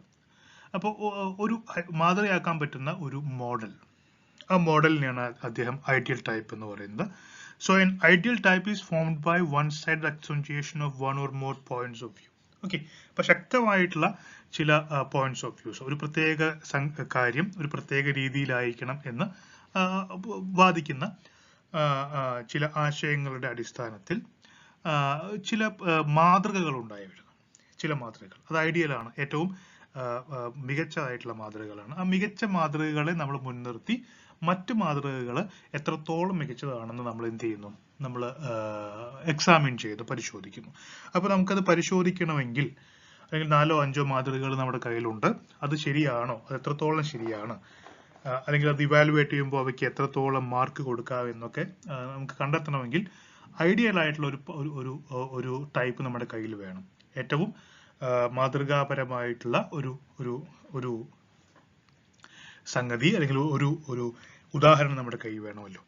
അതിനെയാണ് നമ്മൾ ഐഡിയൽ ടൈപ്പ് എന്ന് പറയുന്നത്. And Max Weber was particularly concerned with the problem of objectivity in social sciences. Hence, he used ideal type as a methodological tool that looks at reality objectively. It scrutinizes, classifies, systemizes, and defines social reality without subjective bias. അപ്പോൾ നേരത്തെ പറഞ്ഞ പോലെ ഒരു scrutinise ചെയ്യാനുള്ള ഒരു പ്രത്യേക സമൂഹത്തെ scrutinise ചെയ്യാൻ വേണ്ടിയിട്ടാണ് അദ്ദേഹം ഒരു ഐഡിയൽ ടൈപ്പ് ഉണ്ടാക്കിയത്. അത് ഐഡിയൽ ടൈപ്പ് വെച്ച് നമുക്ക് എന്ത് ചെയ്യാം? എല്ലാ സമൂഹത്തെയും ഐഡിയൽ ടൈപ്പ് ുമായിട്ട് കമ്പയർ ചെയ്ത് അത് എത്രത്തോളം സക്സസ്ഫുൾ ആണ് എന്നൊക്കെ നമുക്ക് കണ്ടുപിടിക്കാൻ പറ്റും. Just as an ideal model is constructed by the natural science as an instrument and means for knowing nature, so the social science creates ideal type as a tool for systematizing and comprehending individual facts. വളരെ ലളിതമായി പറഞ്ഞു കഴിഞ്ഞാൽ സാധാരണ natural സയൻസിൽ ഇപ്പോൾ medical സയൻസിലൊക്കെ ധാരാളം ഉപകരണങ്ങളുണ്ട് എന്തെങ്കിലും കണ്ടുപിടിക്കാൻ.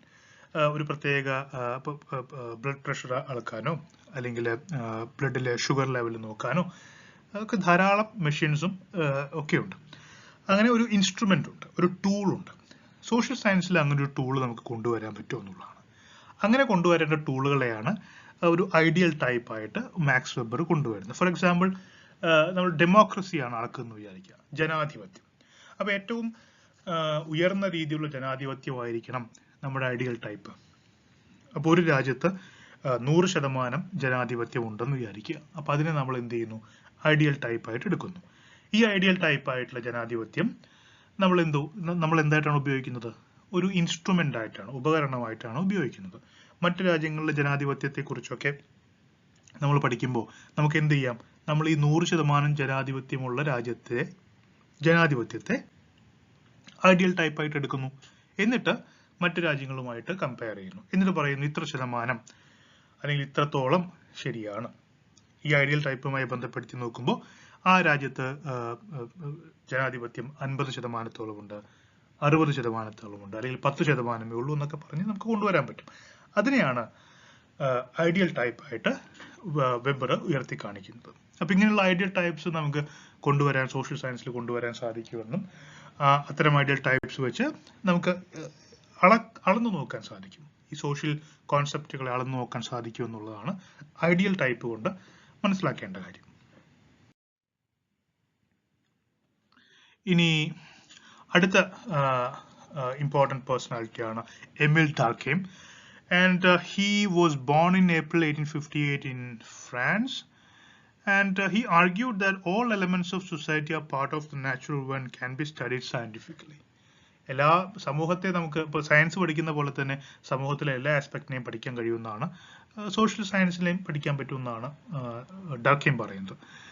എ സോഷ്യൽ ഫാക്ട് എന്ന് പറയുന്നത് അദ്ദേഹം എന്താണ് സോഷ്യൽ ഫാക്ട്?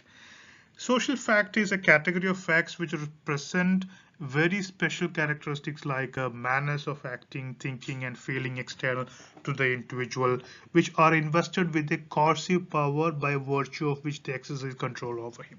സോഷ്യൽ ഫാക്ട് എന്ന് പറയുന്ന ഒരു സമൂഹത്തിൽ നിലനിൽക്കുന്ന ഒരു യാഥാർത്ഥ്യമാണ്. അത് ഇൻഡിവിജ്വൽസിന്റെ മുകളിൽ അവരറിയാതെ തന്നെ വന്ന് ഭവിക്കുന്ന, അവർ ഇന്റേണലൈസ് ചെയ്യുന്ന ചില ശീലങ്ങൾ, ആചാരങ്ങൾ, വ്യവസ്ഥകൾ ഒക്കെയാണ്, വിശ്വാസങ്ങളൊക്കെയാണ് സോഷ്യൽ ഫാക്ട് എന്ന് പറയുന്നത്. And social facts have an objective reality that researchers can study in a way similar to how other scientists such as physicists study the physical world. He argued that social facts are also internal to individuals, and it is only through individuals that social facts are to be exist. A society is an ensemble of ideas, beliefs and sentiments of all sorts that are realized through individuals rather than a group of people live in a geographical location, and according to him this fusion of individual conscience is the sui generis reality. അപ്പോൾ വാസ്തവത്തിൽ ഇങ്ങനെയുള്ള social ഫാക്ടുകൾ ചില പ്രത്യേക സ്വഭാവമാണ്, ഒരു സമൂഹത്തിലുള്ള പ്രത്യേക സ്വഭാവത്തെ നമുക്ക് വേണമെങ്കിൽ സോഷ്യൽ ഫാക്ട് എന്ന് വിളിക്കാം. ആ സമൂഹത്തിലെ സോഷ്യൽ ഫാക്ട്, ആ സോഷ്യൽ ഫാക്ട് അതിനകത്തുള്ള എല്ലാ മെമ്പേഴ്സിലും ഉണ്ടാവും. അവരത് അറിയാതെ തന്നെ അവരതിന്റെ ഭാഗമാക്കിയിട്ട് എടുത്തിട്ടുണ്ടാവും. ഈ സോഷ്യൽ ഫാക്ട് ഒരു പക്ഷേ ഒരു പ്രത്യേക ആചാരമാകാം, പ്രത്യേക വിശ്വാസമാകാം, പ്രത്യേക സ്വഭാവ രീതിയാകാം, ചില പ്രത്യേക ശീലങ്ങളായിരിക്കാം, ഇതൊക്കെ തന്നെയായിരിക്കാം. അപ്പൊ ഇതിനെയൊക്കെ സയന്റിഫിക് ആയിട്ട് പഠിക്കാൻ കൂടി സാധിക്കും. ഇങ്ങനെ സോഷ്യൽ ഫാക്ടുകളാക്കി എടുത്തു കഴിഞ്ഞാൽ പഠിക്കാൻ സാധിക്കുമെന്നാണ് എമിൽ ഡർഖെയിം പറയുന്നത്. And social facts create conditions for individuals to follow it and help to understand how society imposes itself onto the individual from the outside. അപ്പൊ എങ്ങനെയാണ് ഓരോ വ്യക്തിയിലും ഇങ്ങനെയുള്ള സോഷ്യൽ ഫാക്ടുകൾ അവരറിയാതെ തന്നെ വരുന്നത്? ജനിച്ചു വളരുന്ന സമൂഹത്തിൽ നിന്ന് അവർ പഠിക്കുന്നുണ്ടായിരിക്കാം, മിക്കവാറും അങ്ങനെ സംഭവിക്കുന്നത്. They are not aware of it. അവരത് പഠിക്കുന്നുണ്ട്, ഇന്റേണലൈസ് എന്നുള്ള കാര്യം അവർ മനസ്സിലാക്കുന്നില്ല. And he believed that society is an objectively real entity that exists independently and autonomously of any particular individual. അപ്പോൾ ഇൻഡിവിജ്വൽ നിന്ന് വ്യത്യസ്തമായിട്ട് എൻറ്റയർലി ഡിഫറെന്റ് ആയിട്ട് ഒരു നിലനിൽപ്പ് ആ സൊസൈറ്റിക്ക് ഉണ്ട് എന്ന് അദ്ദേഹം വിശ്വസിക്കുന്നു. And he was one of the first thinkers in Western tradition to examine how an individual social milieu affects the way that the individual perceives the world, and he argues that facets of an individual's thought and conception of the world are influenced by society. അപ്പോൾ സൊസൈറ്റിക്ക് ഒരു വ്യക്തിയിൽ നിന്ന് സ്വതന്ത്രമായിട്ടൊരു നിലനിൽപ്പുണ്ട്. പക്ഷെ നേരെ തിരിച്ച് ആ സൊസൈറ്റിയാണ് ആ വ്യക്തിയുടെ എല്ലാ തരത്തിലുള്ള ഡെവലപ്മെന്റിനെയും ഇൻഫ്ലുവൻസ് ചെയ്യുന്നത്. അയാളുടെ ക്യാരക്ടർ, അയാളുടെ ഔട്ട്ലുക്ക്, ഇതൊക്കെ അയാൾ അറിയാതെ തന്നെ സൊസൈറ്റി തന്നെയാണ് വാർത്തെടുക്കുന്നത് എന്നുള്ള കാര്യം വളരെ ഇമ്പോർട്ടൻ്റ് ആണ്. ഇനി ലാംഗ്വേജ് അദ്ദേഹം ഒരു സോഷ്യൽ ഫാക്റ്റ് ആയിട്ട് കാണും. നമ്മൾ സോഷ്യൽ ഫാക്ട്സ് നേരത്തെ പറഞ്ഞാണ്. He considered language as a representation of collective, അല്ലെങ്കിൽ ഒരു representations collectives എന്നാണ് അദ്ദേഹം ലാംഗ്വേജിനെ വിളിക്കുന്നത്. Words or concepts are able to provide a stable and consistent form of thought. Language is the realm through which the idea of truth is able to come into being, since through language individuals are able to conceive a world of stable ideas that are common to different intelligences. അപ്പോൾ language വളരെ പ്രധാനപ്പെട്ട ഒരു social fact ആണെന്ന് പറയുന്നത് മറ്റെല്ലാത്തിനെയും പോലെ തന്നെ. ധാരാളം social facts ഉണ്ട്, അതിൽ ലാംഗ്വേജ് വളരെ പ്രധാനപ്പെട്ടത്. കാരണം ലാംഗ്വേജിലൂടെയാണ് ഒരു വ്യക്തി, സമൂഹത്തിലെ ഒരു വ്യക്തി ആ സമൂഹത്തെക്കുറിച്ച് മനസ്സിലാക്കുന്നത്, സമൂഹവുമായിട്ട് നിരന്തരമായിട്ട് ആശയവിനിമയം നടത്തുന്നത്. മാത്രമല്ല സമൂഹത്തിന്റെ സോഷ്യൽ ഫാക്റ്റുകൾ, സമൂഹത്തിന്റെ പ്രത്യേകതകൾ, സ്വഭാവങ്ങൾ, വിശ്വാസങ്ങൾ, ആചാരങ്ങൾ, അതുപോലെ ശീലങ്ങളൊക്കെ ഈ ലാംഗ്വേജിലൂടെയാണ് നിലനിൽക്കുന്നത്. ലാംഗ്വേജാണ് അതിനെ നിലനിർത്തുന്നത് എന്നാണ് ഡാക്കേം അഭിപ്രായപ്പെടുന്നത്. So that's a very important social fact. Which one? Language. Okay. Then Karl Marx വളരെ ഫേമസ് ആണ്. നമ്മൾ ഒരുപാട് ലെക്ചേഴ്സിൽ കാൾ മാർക്സിനെ കുറിച്ച് പറഞ്ഞിട്ടുണ്ട്. Was born in 1880 in Prussia. And വളരെ പ്രധാനപ്പെട്ട കാര്യം mode, means and relations of production. നമുക്കറിയാവുന്ന കാര്യമാണ്. Marx used the term mode of production to refer the specific organization of economic production in a given society. And the mode of production includes the means of production used by the given society, such as the factories and other facilities, machines and raw materials. അപ്പോൾ നമുക്കറിയാവുന്ന കാര്യമാണ് mode of production എന്ന് പറയുന്ന വാക്ക് അദ്ദേഹം ഉപയോഗിക്കുന്നു. പിന്നെ means of production, relations of productions വളരെ പ്രധാനപ്പെട്ട ടേംസ് ആണ്. ഇപ്പോൾ ഈ മോഡ് ഓഫ് പ്രൊഡക്ഷൻ എന്ന് പറയുന്നത് ഒരു സ്പെസിഫിക് ഓർഗനൈസേഷൻ, അവിടെ ഒരു പ്രത്യേക രീതിയിലുള്ള എക്കണോമിക് പ്രൊഡക്ഷൻ നടക്കുന്നത് എങ്ങനെയാണ്, അത് ആ ഒരു പ്രത്യേക എക്കണോമിക് പ്രൊഡക്ഷൻ രീതിയാണ് അദ്ദേഹം മോഡ് ഓഫ് പ്രൊഡക്ഷൻ എന്ന് പറയുന്നത്. അത് ക്യാപിറ്റലിസ്റ്റ് സമൂഹത്തിലാണെങ്കിൽ ക്യാപിറ്റലിസ്റ്റ് മോഡ് ഓഫ് പ്രൊഡക്ഷൻ ആണ്, അല്ലെങ്കിൽ നമ്മുടെ ഫ്യൂഡലിസ്റ്റ് സൊസൈറ്റിയിലായിരുന്നുവെങ്കിൽ അത് ഫ്യൂഡൽ മോഡ് ഓഫ് പ്രൊഡക്ഷൻ ആണ്. അപ്പൊ ഇങ്ങനെയുള്ള മോഡ് ഓഫ് പ്രൊഡക്ഷൻസ് ഉണ്ട്. സ്ലേവ് മോഡ് ഓഫ് പ്രൊഡക്ഷൻസ് ആണ് ആദിമ മനുഷ്യ ഗോത്രങ്ങളിൽ നിലനിന്നിരുന്നത്. ഇനി ഈ മോഡ് ഓഫ് പ്രൊഡക്ഷന് തന്നെ മീൻസ് ഓഫ് പ്രൊഡക്ഷൻസ് ഉണ്ട്. എന്താണ് means of production? Means of production used by a given society such as factories, ഫാക്ടറികൾ, മറ്റ് ഉപകരണങ്ങൾ, അസംസ്കൃത വസ്തുക്കൾ, ഇതൊക്കെ മീൻസ് ഓഫ് പ്രൊഡക്ഷൻ ആണ്. It also includes labour and the organisation of the labour force. മാത്രമല്ല തൊഴിലും തൊഴിലാളികളുടെ ഓർഗനൈസേഷനും ഈ മീൻസ് ഓഫ് പ്രൊഡക്ഷൻ ആണ്.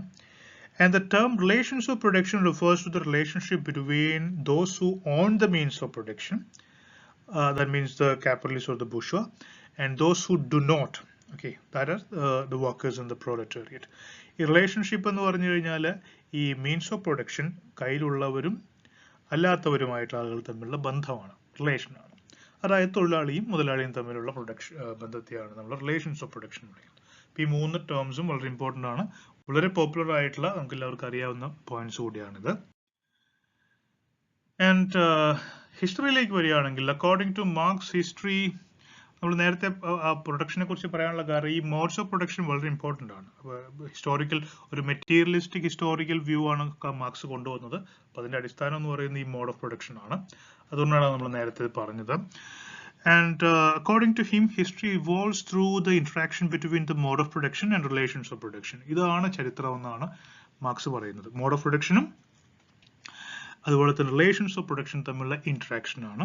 The mode of production constantly evolves towards realization of its fullest productive capacity, but this evolution creates antagonisms between the class of people defined by the relations production. ഇത് ഈ ഒരു relationship ഇപ്പൊ കുറെ കഴിയുമ്പോൾ ഒരു ആന്റഗണിസ്റ്റിക് ആവുന്നു, പരസ്പര വിരുദ്ധമാകുന്നു. ഓണേഴ്സും വർക്കേഴ്സും തമ്മിലുള്ള ഒരു വലിയ സമരത്തിലേക്ക് അത് എത്തിക്കുന്നു. Capitalism is a mode of production based on private ownership of the means of production, and capitalists produce commodities for the exchange market, and to stay competitive must extract as much labor from the workers as possible at the lowest possible level. Our capitalist mode of production le തീർച്ചയായിട്ടും കൂടുതൽ production ഉണ്ടാക്കുക, അതിനുവേണ്ടി maximum labour exploit ചെയ്യുക എന്നുള്ളതാണ് ഒരു മുതലാളി ചെയ്യാൻ പോകുന്ന കാര്യം. അതുകൊണ്ട് തന്നെ the economic interest of the capitalist is to pay worker as little as possible. ഏറ്റവും കുറഞ്ഞ കൂലി കൊടുത്തുകൊണ്ട് ഏറ്റവും കൂടുതൽ തൊഴിൽ ഊറ്റിയെടുക്കുക എന്നുള്ളതാണ് മുതലാളിത്ത വർഗം ക്യാപിറ്റലിസ്റ്റ് സിസ്റ്റം ചെയ്യുന്നത്. അതുകൊണ്ട് തന്നെ ഒരു പ്രത്യേക പോയിന്റ് എത്തുമ്പോൾ ഈ എക്കണോമിക് ഇൻട്രസ്റ്റ്, തൊഴിലാളികളുടെ എക്കണോമിക് ഇൻട്രസ്റ്റ് ഒരു വലിയ ഒരു കാര്യമായിട്ട് അവർക്ക് തൊഴിലാളികൾക്ക് തോന്നുന്നു. ആൻഡ് അത് പതുക്കെ ഈ തൊഴിലാളി വർഗ സമരത്തിലേക്ക് നയിക്കുകയും അത് capitalism it will lead to the overthrow of capitalism by the proletariat. Proletariat എന്ന് പറഞ്ഞാൽ തൊഴിലാളി വർഗം. So the proletariat will replace the capitalist mode of production with a mode of production based on the collective ownership of the means of production, which is called communism. അപ്പോൾ ഈ ആത്യന്തികമായി തൊഴിലാളികൾ മുതലാളിത്തത്തെ വലിച്ച് തകർക്കുകയും വലിച്ചു താഴെയിടുകയും അവരൊരു പുതിയ മോഡ് ഓഫ് പ്രൊഡക്ഷൻ കൊണ്ടുവരുന്നു. ഈ ക്യാപിറ്റലിസ്റ്റ് മോഡ് ഓഫ് പ്രൊഡക്ഷൻ തകർത്ത് അവർ കൊണ്ടുവരുന്ന മോഡ് ഓഫ് പ്രൊഡക്ഷനാണ് ഈ കമ്മ്യൂണിസം എന്ന് പറയുന്നത്. കമ്മ്യൂണിസം ഒരു കളക്റ്റീവ് ഓണർഷിപ്പാണ്. ഈ മീൻസ് ഓഫ് പ്രൊഡക്ഷൻ നമ്മൾ കണ്ടല്ലോ. എന്തൊക്കെയാണ് means of production? Factory, machines, ഇതൊക്കെ മീൻസ് ഓഫ് പ്രൊഡക്ഷൻ ആണ്. ഈ മീൻസ് ഓഫ് പ്രൊഡക്ഷൻ എല്ലാം ഒരു കളക്റ്റീവ്, ഇവരുടെയൊക്കെ തൊഴിലാളികളുടെ ഒരു കളക്റ്റീവ് ഓണർഷിപ്പിന് താഴെ കൊണ്ടുവരുന്നു. അത് കമ്മ്യൂണിസമായി മാറുന്നു. ഇതാണ് മാർക്സ് ഒരു ഹിസ്റ്റോറിക്കൽ മെറ്റീരിയൽസിന്റെ അടിസ്ഥാനത്തിൽ മാർക്സിന്റെ ഒരു പ്രെഡിക്ഷൻ പോലെയുള്ളൊരു സംഗതി. Next one is structural Marxism. Structural Marxism is an approach to Marxist philosophy based on structuralism, primarily associated with the work of the French philosopher Louis Althusser and his students. And it was influential in France during the 1960s and 1970s. In his works, Marx analyzes social economic relations as systems and structures that follow scientific laws. So in Marx vocabulary, a distinction is drawn between the forces and relations of economic production on one hand and class contradiction and human operation on the other.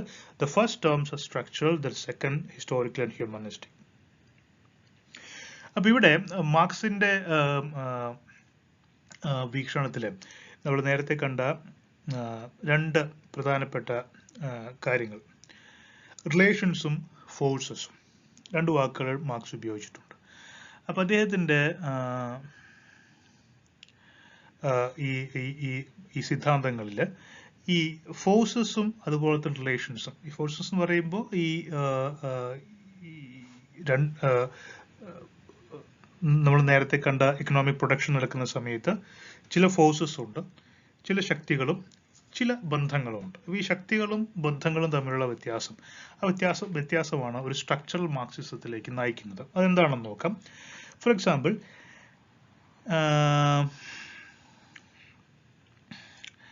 Economic production, ആ പ്രൊഡക്ഷന്റെ പ്രത്യേകതകൾ നമ്മൾ നേരത്തെ ഈ ഒരു capitalist mode of സൊസൈറ്റിയിൽ production നടക്കുന്ന സ്ഥലത്ത് ഒരുപാട് ഫോഴ്സസും റിലേഷൻസും ഉണ്ടെന്ന് പറഞ്ഞു. ഫോർ എക്സാമ്പിൾ, ക്യാപിറ്റലിസ്റ്റ്, മുതലാളി, തൊഴിലാളികൾ, അവർ തമ്മിലുള്ള ആ രണ്ട് ഫോഴ്സസ് ആണ്. റിലേഷൻസ് ഉണ്ട്, മുതലാളിയും തൊഴിലാളിയും തമ്മിലുള്ള റിലേഷൻസ്. അതുപോലെ തന്നെ ഈ മോഡ് ഓഫ് പ്രൊഡക്ഷൻ, അതുപോലെ തന്നെ മീൻസ് ഓഫ് പ്രൊഡക്ഷൻ. ഈ മീൻസ് ഓഫ് പ്രൊഡക്ഷൻ കയ്യിലുള്ള ആളുകളും ഇല്ലാത്തവർ, കയ്യിലുള്ളവരെ മുതലാളി എന്നും അതില്ലാത്ത ആളുകളെ തൊഴിലാളികൾ എന്നും വിളിക്കും. അപ്പോൾ ഇവർ തമ്മിലുള്ള ഇവരുടെ ഒരു ഘടന, തൊഴിലാളി, മുതലാളി, ഇവർ തമ്മിലുള്ള ബന്ധം, ഈ രണ്ട് വ്യത്യസ്ത ഫോഴ്സസ്, ഇതിനെയൊക്കെ ഒരു സ്ട്രക്ചർ ആയിട്ടാണ്, ഘടനാവാദമായിട്ടാണ് കാണുന്നത്. അത് ആ ഒരു സൈഡാണ് സ്ട്രക്ചറൽ മാർക്സിസം. മറിച്ച് ഹ്യൂമൻ ഒപ്രഷൻ എന്ന് പറയുന്ന ഒരു ഭാഗം അപ്പുറത്തുണ്ട്. അത് ഹ്യൂമനിസ്റ്റിക് ആണ്, കുറച്ചുകൂടി മനുഷ്യന്റെ ഫീലിങ്സും ആ ഒരു സൈഡ്. അപ്പൊ ഈ ഒരു ക്യാപിറ്റലിസ്റ്റ് സിസ്റ്റത്തിൽ ഈ ഘടനാപരമായിട്ട് നമുക്ക് കാണാവുന്ന ടെക്നിക്കൽ ആയിട്ടുള്ള ഇത്തരം കാര്യങ്ങളെ ഒരു സ്ട്രക്ചറൽ മാർക്സിസത്തിന്റെ ഭാഗമായിട്ട് കാണുകയും, ബാക്കിയുള്ളത്, അതായത് ഇതിന്റെ ഭാഗമായിട്ടുണ്ടാകുന്ന ഹ്യൂമൻ ഒപ്രഷൻ, ആളുകൾക്കുണ്ടാകാവുന്ന മാനസികമായിട്ടുള്ള പ്രശ്നങ്ങൾ, അവരെ ചൂഷണം ചെയ്യുന്നത്, അവർക്ക് രോഗങ്ങൾ ഉണ്ടാകുന്നത്, ജീവിതത്തിൽ മറ്റ് വിഷമതകൾ അവർ അനുഭവിക്കുന്നത്, ഇതൊക്കെ ഒരു ഹ്യൂമനിസ്റ്റിക് ആയിട്ടുള്ള ഭാഗമാണ്. ആ ഹ്യൂമനിസ്റ്റിക് ആയിട്ടുള്ള ഭാഗത്തെ മാറ്റി നിർത്തിയിട്ട് ബാക്കിയുള്ള ഈ സ്ട്രക്ചറൽ ആയിട്ടുള്ളത്, അതായത് ഈ mode of production, means of production, അതുപോലെ തന്നെ വേജ്, എക്സ്പ്ലോയിറ്റേഷന്റെ ഭാഗമായിട്ട് ഇവിടെ വർക്കിംഗ് അവേഴ്സ്, ഇത്തരം കാര്യങ്ങളൊക്കെ, ടെക്നിക്കൽ കാര്യങ്ങളൊക്കെ സ്ട്രക്ചറൽ ആണ്. അപ്പൊ അതിനെ ബേസ് ചെയ്തിട്ടാണ് സ്ട്രക്ചറൽ മാർക്സിസം ഉണ്ടാകുന്നത്. And the structural Marxism arose in opposition to the humanistic Marxism that dominated many Western universities during the 1970s. In contrast to humanistic Marxism, Althusser stressed that Marxism was a science that examined objective structures. അപ്പൊ ഇങ്ങനെ ഈ മാർക്സിസത്തിന്റെ humanistic സൈഡിനെ തള്ളിക്കളഞ്ഞ് Marxism എന്ന് പറയുന്ന ഒരു scientific ആയിട്ടുള്ള theory ആണെന്ന് Althusser പറയുകയും, അങ്ങനെയുള്ളവര് ഒരു സ്ട്രക്ചറൽ മാർക്സിസം എന്ന് പറയുന്ന ഘടനാപരമായിട്ടുള്ള ഒരു സിദ്ധാന്തത്തിലേക്ക് പോവുകയും അതിനെ സപ്പോർട്ട് ചെയ്യുകയും ചെയ്തു. And that is known as structural Marxism. And they view the state in a capitalist mode of production as taking a specifically capitalist form, not because particular individuals are in power positions, but because the state reproduces the logic of capitalist structure in its economic, legal and political institutions. മാത്രമല്ല, ഈ സ്ട്രക്ചറലിസ്റ്റുകൾ സ്റ്റേറ്റിനെ കാണുന്നത് എങ്ങനെയാണ്? അതും structural ആയിട്ടാണ് കാണുന്നത്, ഘടനാപരമായി. അതിന് ഒരു സാമ്പത്തിക ഘടനയുണ്ട്, എക്കണോമിക് ഘടനയുണ്ട്, ലീഗൽ ഘടനയുണ്ട്, പൊളിറ്റിക്കൽ ഇൻസ്റ്റിറ്റ്യൂഷൻസിന്റെ ഘടനയുണ്ട്. അവിടുത്തെ ഇൻഡിവിജ്വൽസിന്റെ ഫീലിങ്സിന്, അധികാരവർഗത്തിന്റെ, സ്റ്റേറ്റിന്റെ അധികാരത്തിലിരിക്കുന്ന, ബ്യൂറോക്രസിയിലിരിക്കുന്ന ആളുകളുടെ ഇൻഡിവിജ്വൽ ആയിട്ടുള്ള എക്സിസ്റ്റൻസിനെയോ ഫീലിങ്സിനെയോ അവർ കാണുന്നില്ല. അത് ഹ്യൂമനിസ്റ്റിക് മാർക്സിസം ആണെന്ന് അവർ പറയുന്നു. ആ സ്ട്രക്ചറിനെ, ബ്യൂറോക്രസിയുടെ സ്ട്രക്ചറിനെ, സമ്പദ് വ്യവസ്ഥയുടെ സ്ട്രക്ചറിനെ, ലീഗൽ സിസ്റ്റത്തിന്റെ സ്ട്രക്ചറിനെ, പൊളിറ്റിക്കൽ ഇൻസ്റ്റിറ്റ്യൂഷൻസിന്റെ സ്ട്രക്ചറിനെയൊക്കെയാണ് അവർ കാണുന്നത്. Because they wanted to make Marxism as scientific as possible. Okay, അത്രയാണ് നമുക്ക് സ്ട്രക്ചറൽ മാർക്സിസത്തിൽ പറയാനുള്ളത്. Now we have critical theory. So what is critical theory? Critical theory is a social theory oriented toward critiquing and changing society as a whole. Okay, പേരിൽ സൂചിപ്പിക്കുന്ന പോലെ തന്നെ സൊസൈറ്റിയെ വിമർശിക്കുക, അതിനെ change ചെയ്യുക. എന്തൊക്കെയാണ് മാറ്റാനുള്ളത്? ആ ചേഞ്ചും കൂടി ഉണ്ട്, വെറുതെ വിമർശിക്കുക മാത്രമല്ല. It wanted to change the society as a whole. It differs from traditional theory which focuses only on understanding or explaining society. അപ്പൊ നേരത്തെയുള്ള തിയറികളിൽ നിന്ന് ക്രിട്ടിക്കൽ തിയറിക്കുള്ള വ്യത്യാസം എന്തെന്ന് ചോദിച്ചാൽ, it want to change the society. വിമർശിക്കുക, നിർദ്ദേശങ്ങൾ കൊണ്ടുവരിക, ചേഞ്ച്, ഒരു ബദൽ സംവിധാനം കൊണ്ടുവരിക, ചേഞ്ച് ചെയ്യുക എന്നുള്ളതാണ്. നേരത്തെ ഉള്ളത് സൊസൈറ്റിയെ പഠിക്കുക, അതിനെ വിശദീകരിക്കുക മാത്രമാണ് ഉണ്ടായിരുന്നത്, അവിടെ അവസാനിക്കുന്നു. ഇവിടെ അങ്ങനെയല്ല. Critical theory emerged out of the Marxist tradition and was developed by a group of sociologists at the University of Frankfurt in Germany who referred to themselves as the Frankfurt School. Okay. And it is inspired greatly by Marx's theoretical formulation of the relationship between economic base and ideological superstructure and focuses on how power and domination operate. പ്രധാനമായിട്ടും മാർക്സിന്റെ തന്നെ ബേസും super സ്ട്രക്ചറും നമുക്കറിയാവുന്നതാണ്. എങ്ങനെയാണ് base super സ്ട്രക്ചറിനെ നിലനിർത്തുന്നത്, base എങ്ങനെയാണ് super സ്ട്രക്ചറിന്റെ സ്വഭാവത്തെ നിർണ്ണയിക്കുന്നത്, അതുപോലെ തന്നെ സൂപ്പർ സ്ട്രക്ചർ എങ്ങനെയാണ് ബേസിനെ കൂടുതൽ ശക്തിപ്പെടുത്തുന്നത്, അതൊക്കെ നമുക്കറിയാവുന്ന കാര്യമാണ്. അപ്പൊ ഇതിന്റെ അടിസ്ഥാനത്തിലാണ് അവർ സമൂഹത്തെ കാണുന്നതും ക്രിട്ടിക്കൽ തിയറി ഫോർമുലേറ്റ് ചെയ്യുന്നതും. So the work of these people, including Marx, Horkheimer, Theodor Adorno, Erich Fromm, then Walter Benjamin, Juran Habermas and Herbert Marcuse, is considered the heart of the critical theory. The പ്രധാനപ്പെട്ട critical theories ആണ് ഇവരൊക്കെ. And Horkheimer stated that a theory can only be considered a true critical theory if it is explanatory, practical and normative. The theory must adequately explain the social problems that exist offer practical solutions for how to respond to them, and abide by the norms of the criticism established by the field. അപ്പോൾ അദ്ദേഹം പറയുന്ന വളരെ പ്രധാനപ്പെട്ട കാര്യം, if a theory has to be called as or accepted as a critical theory, that theory should be explanatory as well as practical. അപ്പോൾ practical solutions കൂടി കൊണ്ടുവരുന്ന theory ആണെങ്കിൽ മാത്രമേ അത് ക്രിട്ടിക്കൽ തിയറി ആകുകയുള്ളൂ എന്നുള്ളതാണ്. ക്രിട്ടിക്കൽ തിയറി ഏറ്റവും പ്രധാനപ്പെട്ട ആസ്പെക്ട് കൂടി ആ പ്രാക്ടിക്കൽ സൈഡാണ്. Then social history. So what is social history? Social history is a branch of history that emphasizes social structures and the interaction of different groups of society rather than affairs of state. ഇപ്പോൾ സൊസൈറ്റിയിലെ വ്യത്യസ്ത വിഭാഗങ്ങൾ തമ്മിൽ ഇന്ററാക്ഷൻസും തമ്മിൽ അവരുടെ ബന്ധപ്പെടലും ഇന്ററാക്ഷനും അതിന്റെ സ്ട്രക്ചറിനെ കുറിച്ചൊക്കെയുള്ള തിയറീസിനെയാണ്, അതിനെ കുറിച്ചുള്ള ഹിസ്റ്ററിയാണ് നമ്മൾ സോഷ്യൽ ഹിസ്റ്ററി എന്ന് വിളിക്കുന്നത്. That's quite easy. And outgrowth of economic history, അത് എക്കണോമിക് ഹിസ്റ്ററിയുടെ മറ്റൊരു പ്രധാനപ്പെട്ട ഒരു ഓഫ് ഷൂട്ട് കൂടിയാണ്, which came to be expanded after 1960s. It initially focused on de-enfranchised social groups, but later began to focus more attention on the middle and upper classes. As a field, it often borders on economic history on the one hand and the sociology and ethnology on the other hand. അപ്പോൾ ഇത് sociology അതുപോലെ തന്നെ എത്നോളജി, economic history ആയിട്ടൊക്കെ ഒരുപാട് ബന്ധപ്പെട്ട് കിടക്കുന്ന ഒരു മേഖലയാണ് social history. So it has been working to enlarge the map of historical knowledge and legitimate major new areas of scholarly inquiry, as for example the study of households and kinship, the history of popular culture, the fate of the outcast and the oppressed തുടങ്ങി നമ്മൾ വളരെയധികം ശ്രദ്ധ കേന്ദ്രീകരിക്കാത്ത സമൂഹത്തിന്റെ വ്യത്യസ്ത ഭാഗങ്ങളെക്കുറിച്ചും ആസ്പെക്ട്സിനെ കുറിച്ചൊക്കെയാണ് കൂടുതലും social history ഇപ്പോൾ പഠിച്ചുകൊണ്ടിരിക്കുന്നത്. So that is social history. New historicism. So what is new historicism? It's a form of literary theory which aims to understand intellectual history through literature, okay, and literature through its cultural context. അപ്പോൾ ലിറ്ററേച്ചറിലൂടെ, സാഹിത്യത്തിലൂടെ ചരിത്രത്തെ മനസ്സിലാക്കുക, മാത്രമല്ല ചരിത്രത്തെ അതിൻ്റെ ഒരു cultural കോണ്ടെക്സ്റ്റിൽ മനസ്സിലാക്കുക. ഒരു പ്രത്യേക കാലഘട്ടത്തിൽ നിലനിന്നിരുന്ന കൾച്ചറൽ കോണ്ടെക്സ്റ്റിലൂടെ ലിറ്ററേച്ചറും അതിലൂടെ തന്നെ ആ കാലഘട്ടത്തിലുണ്ടായിരുന്ന ആളുകളുടെ ഇന്റലക്ച്വൽ ഹിസ്റ്ററി മനസ്സിലാക്കുന്ന ഒരു പുതിയ അപ്രോച്ചാണ് ന്യൂ ഹിസ്റ്റോറിസിസം എന്നറിയപ്പെടുന്നത്. ഓക്കെ, ദെൻ ഇതിന് മറ്റൊരു പേരിൽ അറിയപ്പെടുന്നു കൾച്ചറൽ പോയറ്റിക്സ് എന്നും. So new historicism is characterized by a parallel reading of the text with its social, cultural and historical conditions which form the context. So വളരെ പ്രധാനപ്പെട്ട രണ്ട് പോയിന്റാണ് ടെക്സ്റ്റും കോടെക്സ്റ്റും. അപ്പോൾ ഒരു പ്രത്യേക കാലഘട്ടത്തിലുള്ള ഒരു ടെക്സ്റ്റ്, ഒരു ചരിത്രം, അത് വായിക്കുന്ന സമയത്ത് തന്നെ അതിൻ്റെ ഒരു സമാന്തര വായനയായിട്ട് ആ കാലഘട്ടം അത് നിലനിന്നിരുന്ന സമയത്ത് സൊസൈറ്റിയെയും കൾച്ചറിനെയും കുറിച്ച് വായിക്കുന്നു. അപ്പോൾ ആ കാലഘട്ടത്തിൽ സൊസൈറ്റിയെയും കൾച്ചറിനെയും കുറിച്ച് കൂടി വായിച്ചിട്ടാണ് ആ സമയത്തെ ഇന്റലക്ച്വൽ ഹിസ്റ്ററി മനസ്സിലാക്കുന്നത്. അതുകൊണ്ടാണ് അതിനൊരു ടെക്സ്റ്റും കോടെക്സ്റ്റും ഉണ്ടെന്ന് പറയുന്നത്. ആ ടെക്സ്റ്റിന്റെയും കോടെക്സ്റ്റിന്റെയും അടിസ്ഥാനത്തിലാണ് കാര്യങ്ങൾ മനസ്സിലാക്കുന്നത്. So new historicism deals with the textuality of history and historicity of text. കേട്ടോ, textuality of history and historicity of text. അതെന്താണ്?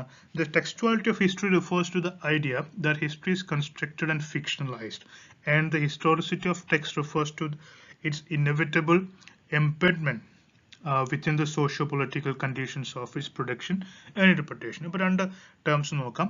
ടെക്സ്റ്റുവാലിറ്റി ഓഫ് ഹിസ്റ്ററി, വേറെ ഒന്നുമല്ല, ഹിസ്റ്ററി എന്ന് പറയുന്നത് ഇറ്റ്സ് എ ടെക്സ്റ്റ്, അത് എഴുതി കൺസ്ട്രക്ട് ചെയ്തിട്ടുള്ളതാണ്. സോ പലപ്പോഴും അത് ഫിക്ഷൻ ആയിരിക്കാം. അതുകൊണ്ടാണ് അതിന് ടെക്സ്റ്റുവാലിറ്റി ഓഫ് ഹിസ്റ്ററിയുടെ ടെക്സ്റ്റുവാലിറ്റി എന്ന് പറയുന്നത്.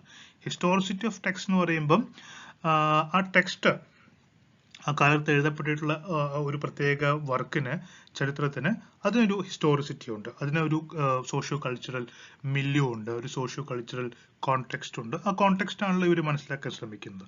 ആ കോണ്ടെക്സ്റ്റ് ആണ് ഇവർ കോടെക്സ്റ്റ് ആയിട്ട് വായിക്കുന്നത്. ഇതിനെയാണ് നമ്മൾ ന്യൂ ഹിസ്റ്റോറിസിസം എന്ന് പറയുന്നത്. ദെൻ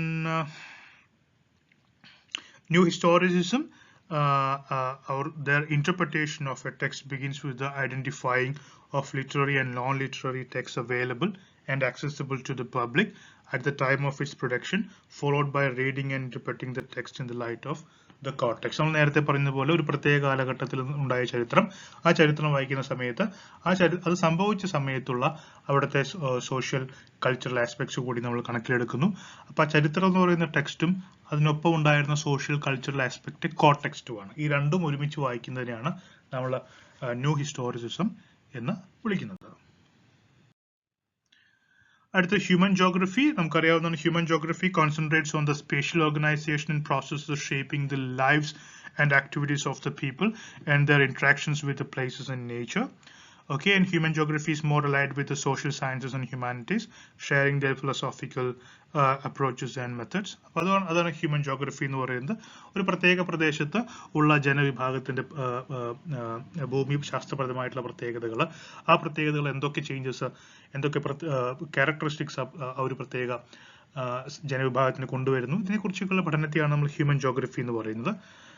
സോ അത് കൂടുതൽ എക്സ്പ്ലെയിൻ ചെയ്യേണ്ട ആവശ്യമുണ്ടെന്ന് തോന്നുന്നില്ല. That is human geography.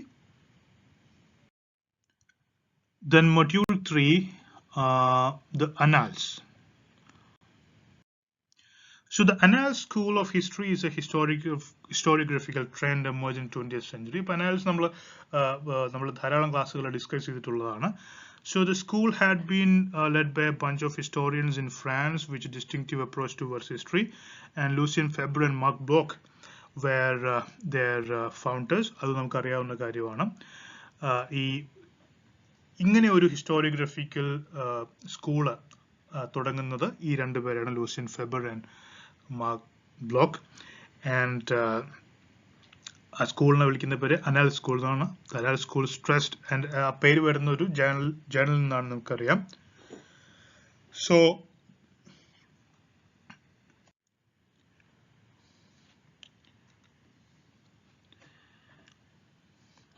the base of Annals school could be found in the journal Annals, Economics, Societies, Civilizations, in which Marc Bloch and Lucien Febvre kept on publishing works since 1929.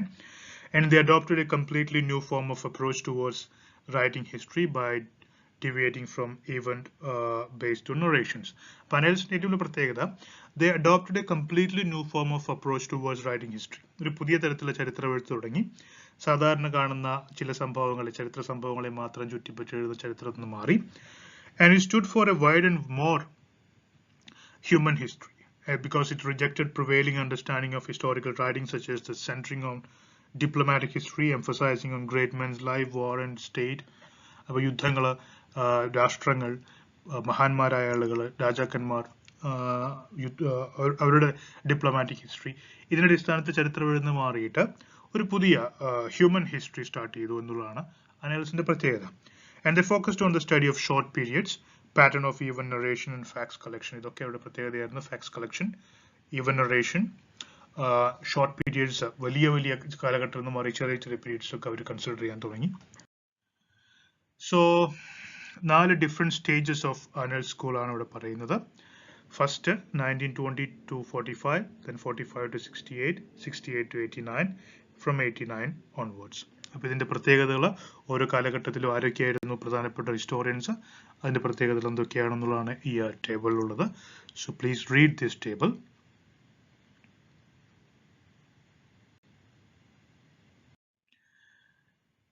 ഇനി അടുത്ത total ഹിസ്റ്ററിയാണ്. So what is this total history? The concept of total history was established with the classic work written by Fernand Braudel named The Mediterranean. It systematically represented various stages of historical time called Doris, and it is regarded as an absolute history of Europe during the reign of Philip II and the total history of the old continent. But total history എന്ന് പറയുന്ന ഒരു പ്രത്യേക കാലഘട്ടം, ഒരു നീണ്ട കാലഘട്ടത്തിൽ സമഗ്രമായ ചരിത്രം എഴുതുന്നതിനെയാണ് ടോട്ടൽ ഹിസ്റ്ററി എന്ന് പറയുന്നത്. അപ്പൊ അതിന്റെ തുടക്കം എന്ന് പറയുന്നത് ബ്രോഡിൽ തന്നെ എഴുതിയിട്ടുള്ള ദ മെഡിറ്ററേനിയൻ എന്ന് പറയുന്ന ഗ്രന്ഥത്തിലാണുള്ളത്.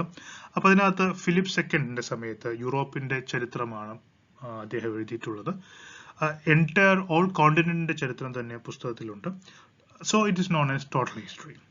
അപ്പോൾ നേരത്തെ ഉണ്ടായിരുന്ന ഒരു രീതിയൊക്കെ മാറ്റിയിട്ടാണ് ഈ ഒരു ടോട്ടൽ ഹിസ്റ്ററി എന്ന് പറയുന്ന ഒരു പുതിയ കോൺസെപ്റ്റ് വരുന്നത്.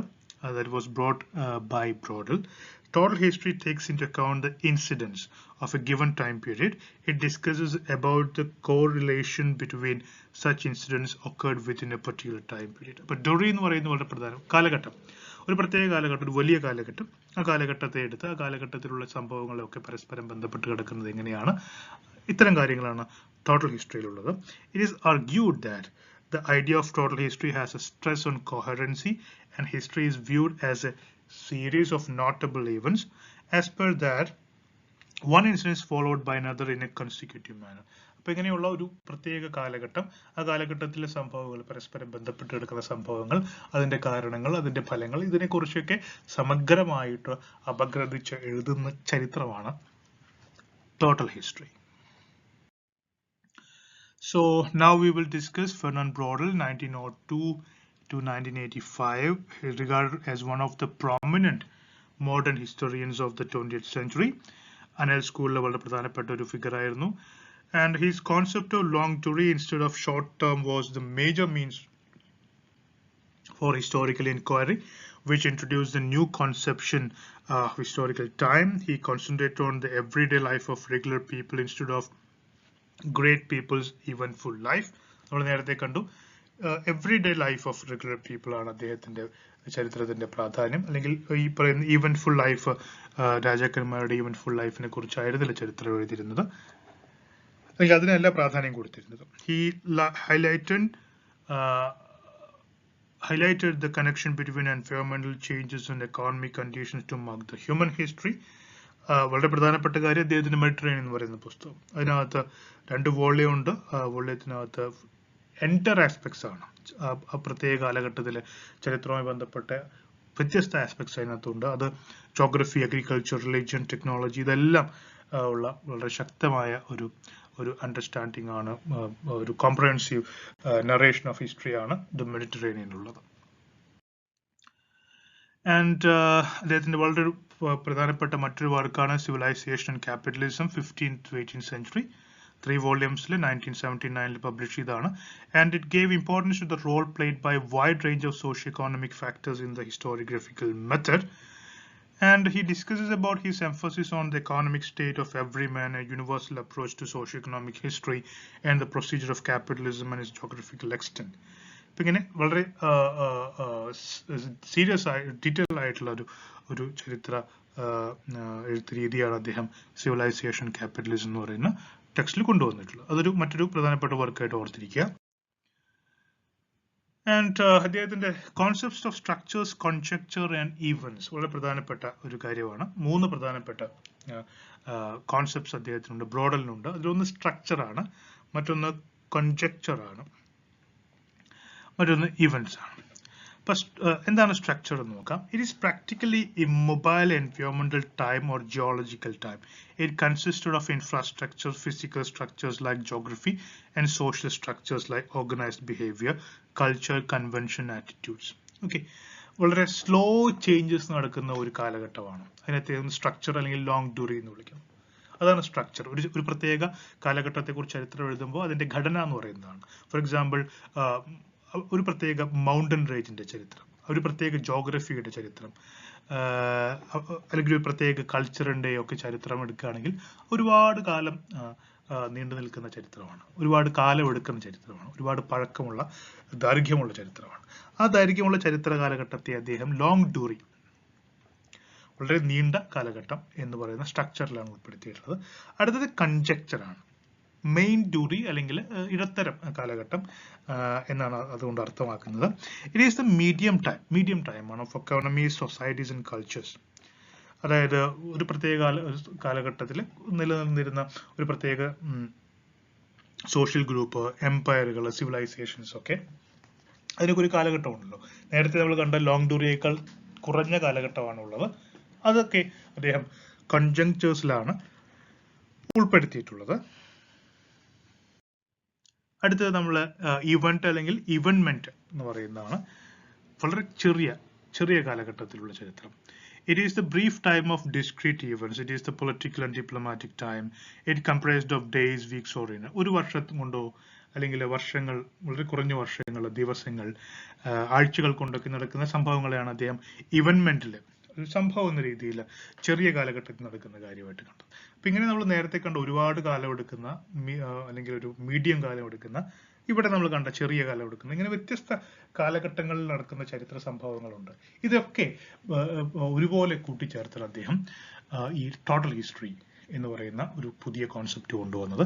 അപ്പൊ ബ്രോഡലിന്റെ ഈ 3 കോൺസെപ്റ്റുകൾ, സ്ട്രക്ചേഴ്സും കൺജക്ചറും ഈവൻസും ഓർത്തിരിക്കുക. Now we have history of mentalities and emotions. History of mentalities.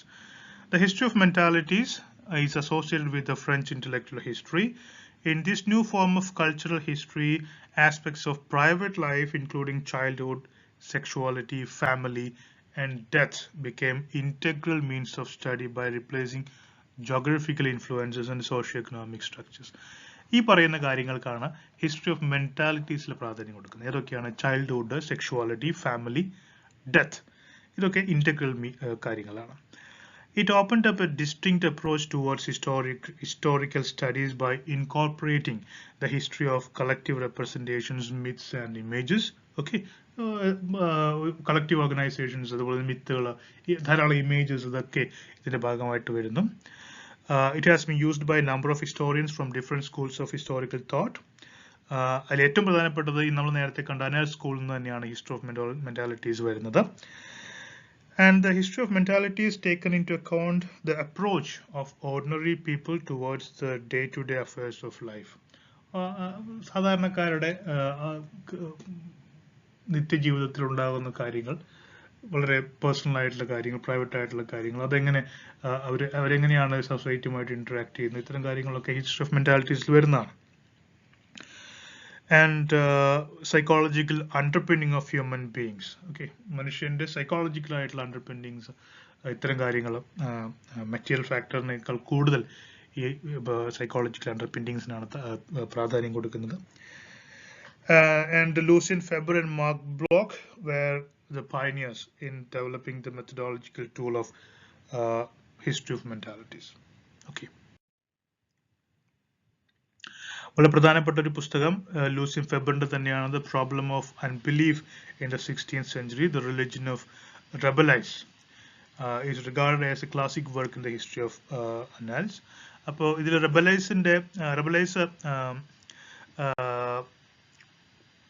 16ാം നൂറ്റാണ്ടിൽ ജീവിച്ചിരുന്ന ഒരു മോങ്കാണ്, ഒരു ആന്റി ക്രിസ്ത്യൻ മോങ്കായിട്ടൊക്കെ പലപ്പോഴും ചരിത്രത്തിൽ എഴുതപ്പെട്ടിട്ടുള്ള ആളാണ്. അപ്പോൾ റെബലൈസിന്റെ വളരെ ആഴത്തിലുള്ള പഠനമാണ്. ഫ്രഞ്ച് റിനൈസൻസ് സമയത്ത് റെബലേസിന്റെ ആയിട്ടുള്ള കോൺട്രിബ്യൂഷനും ലൈഫും സൈക്കോളജിക്കൽ അണ്ടർപിന്നിങ്സും ഒക്കെ ഇതിനകത്ത് വരുന്നുണ്ട്. അപ്പോൾ ഹിസ്റ്ററി ഓഫ് മെന്റാലിറ്റീസിന്റെ വളരെ പ്രധാനപ്പെട്ട ഒരു പുസ്തകമാണ് ഈ കാണിക്കുന്ന വളരെ പ്രധാനപ്പെട്ട പുസ്തകമാണ് the problem of unbelief in the 16th century, the religion of Rabelais. History from below, പേര് സൂചിപ്പിക്കുന്ന പോലെ തന്നെ നമുക്ക് മനസ്സിലാവും. History from below addresses the section of people whose presence have never got acknowledged in mainstream history. Mainstream ചരിത്രത്തിൽ ഇതുവരെ ഭാഗവാക്കാക്കാൻ കഴിയാത്ത കീഴാള വിഭാഗത്തിൽപ്പെടുന്ന ആളുകളുടെ, താഴെത്തട്ടിലുള്ള ആളുകളുടെ ചരിത്രം അത് എഴുതുന്നതാണ് history from below. It has been variously called in names such as people history, grassroots history, history of the common people, and history of everyday life. And it tried to incorporate the individuals, localities, cultures, and day-to-day life of a neglected section, and attempted to establish these categories as an integral part of historical understanding. So, in 1932, French historian Lucien Febvre coined idiomatic expression, history seen from below and not from above. Okay, British historian E.P. Thompson, in his essay History from Below, published in 1966, he first provided the theoretical basis to this tradition of history writing. അപ്പോൾ ഇതാണ് history from below. ഈ താഴെക്കിടയിലുള്ള ആളുകളുടെ ചരിത്രമെഴുത്തിന്റെ integral പാർട്ടാക്കി മാറ്റുന്നതാണിത്. That is history from below. പ്രധാനപ്പെട്ട ചില ടെക്സ്റ്റുകൾ നോക്കുക. The making of the English working class, E P. തോംസന്റെ. The World Turned Upside Down by Christopher Hill. അതുപോലെ തന്നെ Georges ലെഫറിന്റെ The Peasants of Northern France During the French Revolution വളരെ പ്രധാനപ്പെട്ട ടെക്സ്റ്റുകളാണ്. History from below, historiography ഉള്ള പുസ്തകങ്ങളാണ്. Then histories of oppression. Oppression is a systematic, extensive and repeated form of injustice. It is an unkind form of exercise of power, generally under the control of governmental authority or cultural frameworks. Oppression എന്ന് പറയുന്നത് പലപ്പോഴും ഒരു systematic ആയിട്ടുള്ള എക്സ്റ്റെൻസീവും repeated form of injustice ആണ്. നീതി നിഷേധമാണ് operation. Continuous ആണ്, വ്യവസ്ഥാപിതമായ രീതിയിൽ നടക്കുന്നതായിരിക്കാം. പലപ്പോഴും ഒരു ഗവൺമെന്റൽ അതോറിറ്റി ആയിരിക്കും അത് ചെയ്യുന്നുണ്ടാവുക, അല്ലെങ്കിൽ സമൂഹം തന്നെയായിരിക്കും ചെയ്യുന്നുണ്ടാവുക. അപ്പോൾ social, economic, political, institutional operations ഉണ്ട്. സോഷ്യൽ ഓപ്പറേഷൻ ഉണ്ട്, എക്കണോമിക് ആയിട്ടുള്ള ഓപ്പറേഷൻ ഉണ്ട്, പൊളിറ്റിക്കലും ഇൻസ്റ്റിറ്റ്യൂഷണൽ ആയിട്ടുള്ള ഓപ്പറേഷൻസ് എല്ലാം ഉണ്ട്. So the idea of historical operation discusses about historical trauma which includes an accumulative, large and prolonged trauma confronts on a section of people for many generations. അതായത് histories of operation അല്ലെങ്കിൽ historical operation കൊണ്ട് ഉദ്ദേശിക്കുന്നത് കാലാകാലങ്ങളായിട്ടോ ഇത്തരത്തിലുള്ള operation അനുഭവിച്ചു വരുന്ന ജനത, അവർക്കുണ്ടാകുന്ന trauma, അവർ internalise ചെയ്യുന്ന trauma, ആ ട്രോമയെക്കുറിച്ച് ഉള്ള തിരിച്ചറിവ്, അതിനെക്കുറിച്ചുള്ള പഠനമാണ് വാസ്തവത്തിൽ ഈ ഹിസ്റ്ററീസ് ഓഫ് ഓപ്പറേഷൻ എന്നുകൊണ്ട് ഉദ്ദേശിക്കുന്നത്.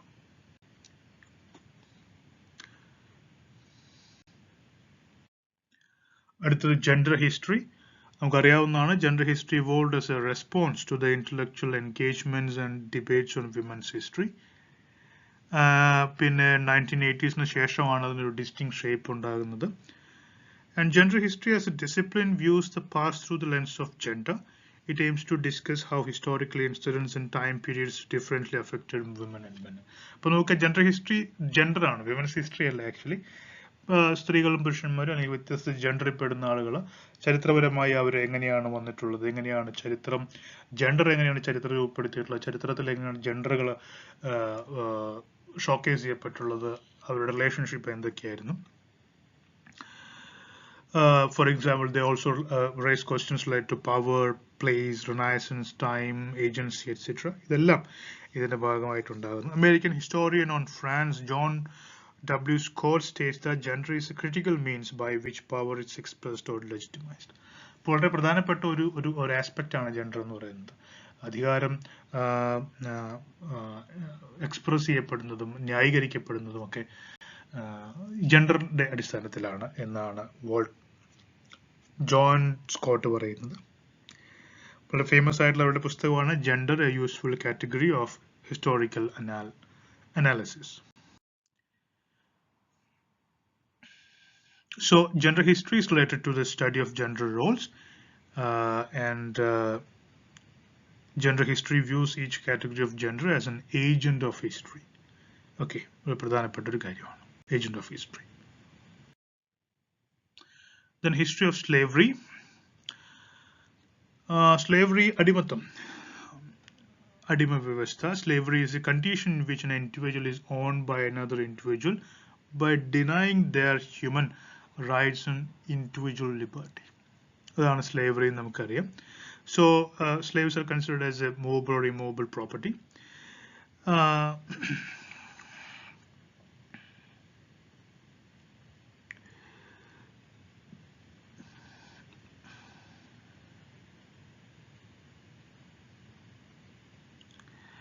വളരെ പ്രധാനപ്പെട്ട ഒരു പുസ്തകം black history and historical profession.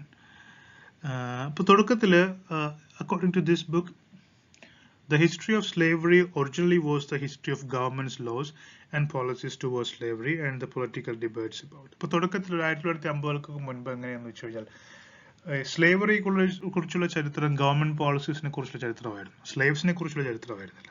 It was about slavery. Slavery ഒരു സോഷ്യൽ നോം ആയിട്ടുള്ള കാര്യം, അതിനെക്കുറിച്ചുള്ള കാര്യങ്ങളാണ് അല്ലെങ്കിൽ മാത്രമായിരുന്നു. പക്ഷെ only by the 1970s and 1980s slavery historians of slavery began to use diverse forms of sources to rewrite history, such as music, statistical data, slave narratives and autobiographies. Slaves and autobiographies, music, ഇതൊക്കെ ഉപയോഗിച്ച് സ്ലേവ്സിന്റെ ചരിത്രം ഒരു പ്രധാനപ്പെട്ട ചരിത്ര സ്കൂളായിട്ട് മാറുന്നത് 80കളോട് അടുപ്പിച്ചാണ്. അതിനു മുൻപ് വരെ അതിന് കാര്യമായിട്ടുള്ള പ്രാധാന്യമൊന്നും കൊടുത്തിരുന്നില്ല. പ്രധാനപ്പെട്ട ഈ മേഖലയിലുള്ള ഹിസ്റ്റോറിയൻസ് ആണ് ജോൺ ബ്ലാസിംഗാമെ, യുജീൻ ഗെനോവെ, Leslie Howard Owens, Herbert Gutman, Steven Hahn, Robert T Wright തുടങ്ങിയ ആൾക്കാരൊക്കെ.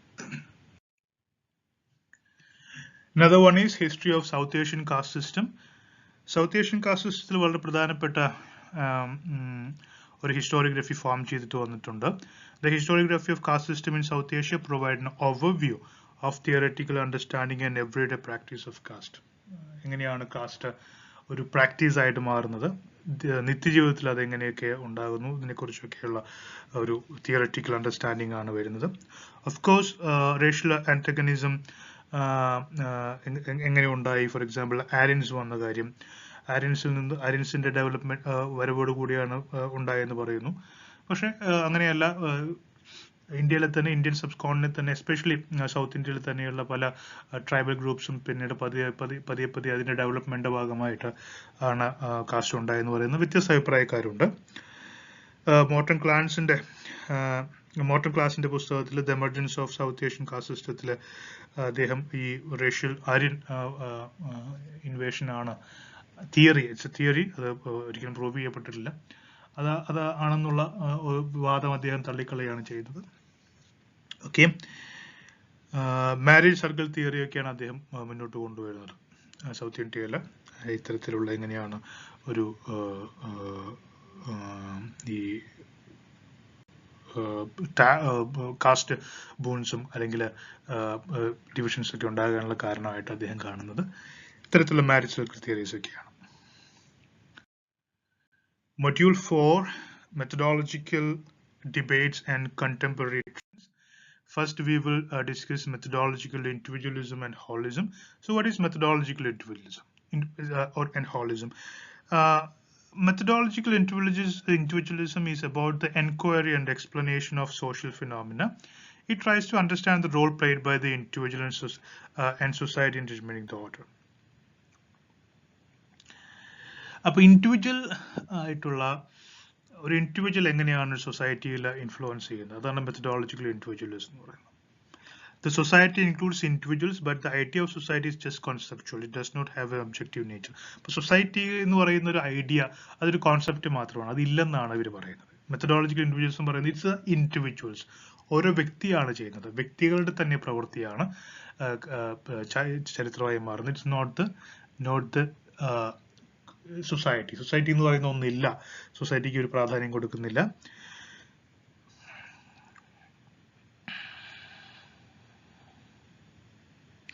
Any action occur in such institution എന്ന് പറയുമ്പോൾ ഗവൺമെന്റ് ഇൻസ്റ്റിറ്റ്യൂഷൻ എന്ത് തന്നെ ആവട്ടെ, are the activities of each and every individual of the particular establishment. ഒരു government ആവട്ടെ, ഒരു സ്ഥാപനമാവട്ടെ, അതിനകത്ത് അതിന്റെ പ്രവർത്തനം എന്ന് പറയുന്നത് അതിനകത്തുള്ള ആളുകളുടെ ഇൻഡിവിജ്വൽസിന്റെ പ്രവർത്തനമാണ്, അല്ലെങ്കിൽ ആ ഒരു സ്ഥാപനത്തിന്റെ പ്രവർത്തനമല്ലെന്ന് പറയുന്നു. Holism States that individual is closely connected to other individuals in society. It argues that individuals or elements as mutually influencing one another. The whole affects and is affected by the qualities of his constituents. These constituents internally related. അപ്പോൾ holism എന്ന് പറയുന്നത് ഈ ഒരു ഗ്രൂപ്പിലെ എല്ലാ ഇൻഡിവിജ്വൽസും പരസ്പരം ചേർന്നിരിക്കുകയാണ്, പരസ്പരം ബന്ധപ്പെട്ട് കിടക്കുകയാണ്. ഓക്കെ, അത് ഒരു ആള്, ഒരു മെമ്പർ മറ്റൊരാളെ ഇൻഫ്ലുവൻസ് ചെയ്യുന്നുണ്ട്, തിരിച്ച് ഇൻഫ്ലുവൻസ് ചെയ്യുന്നുണ്ട്. ഈ ഒരു പരസ്പരം ഈ ബന്ധപ്പെട്ടെടുക്കുന്ന ഈ നെറ്റ്വർക്കാണ് വാസ്തവത്തിൽ ഈ ഹോളിസം എന്ന് പറയുന്നത്. അതാണ് പ്രവർത്തിക്കുന്നത്.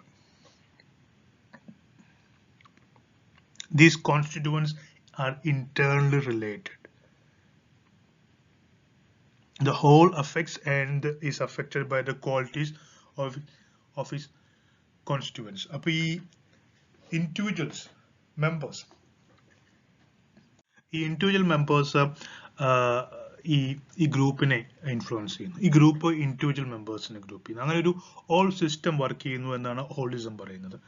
അപ്പോൾ ഈ രണ്ട് മെത്തഡോളജിക്കൽ ഇൻഡിവിജ്വലിസവും അതുപോലെ ഹോളിസവും വാസ്തവത്തിൽ they are based on individual contribution, the importance of individual being individual. അതാണ് ഇതിന്റെ ഏറ്റവും വലിയ പ്രധാനപ്പെട്ട കാര്യം. And Emile Durkheim was an advocate of idea of holism.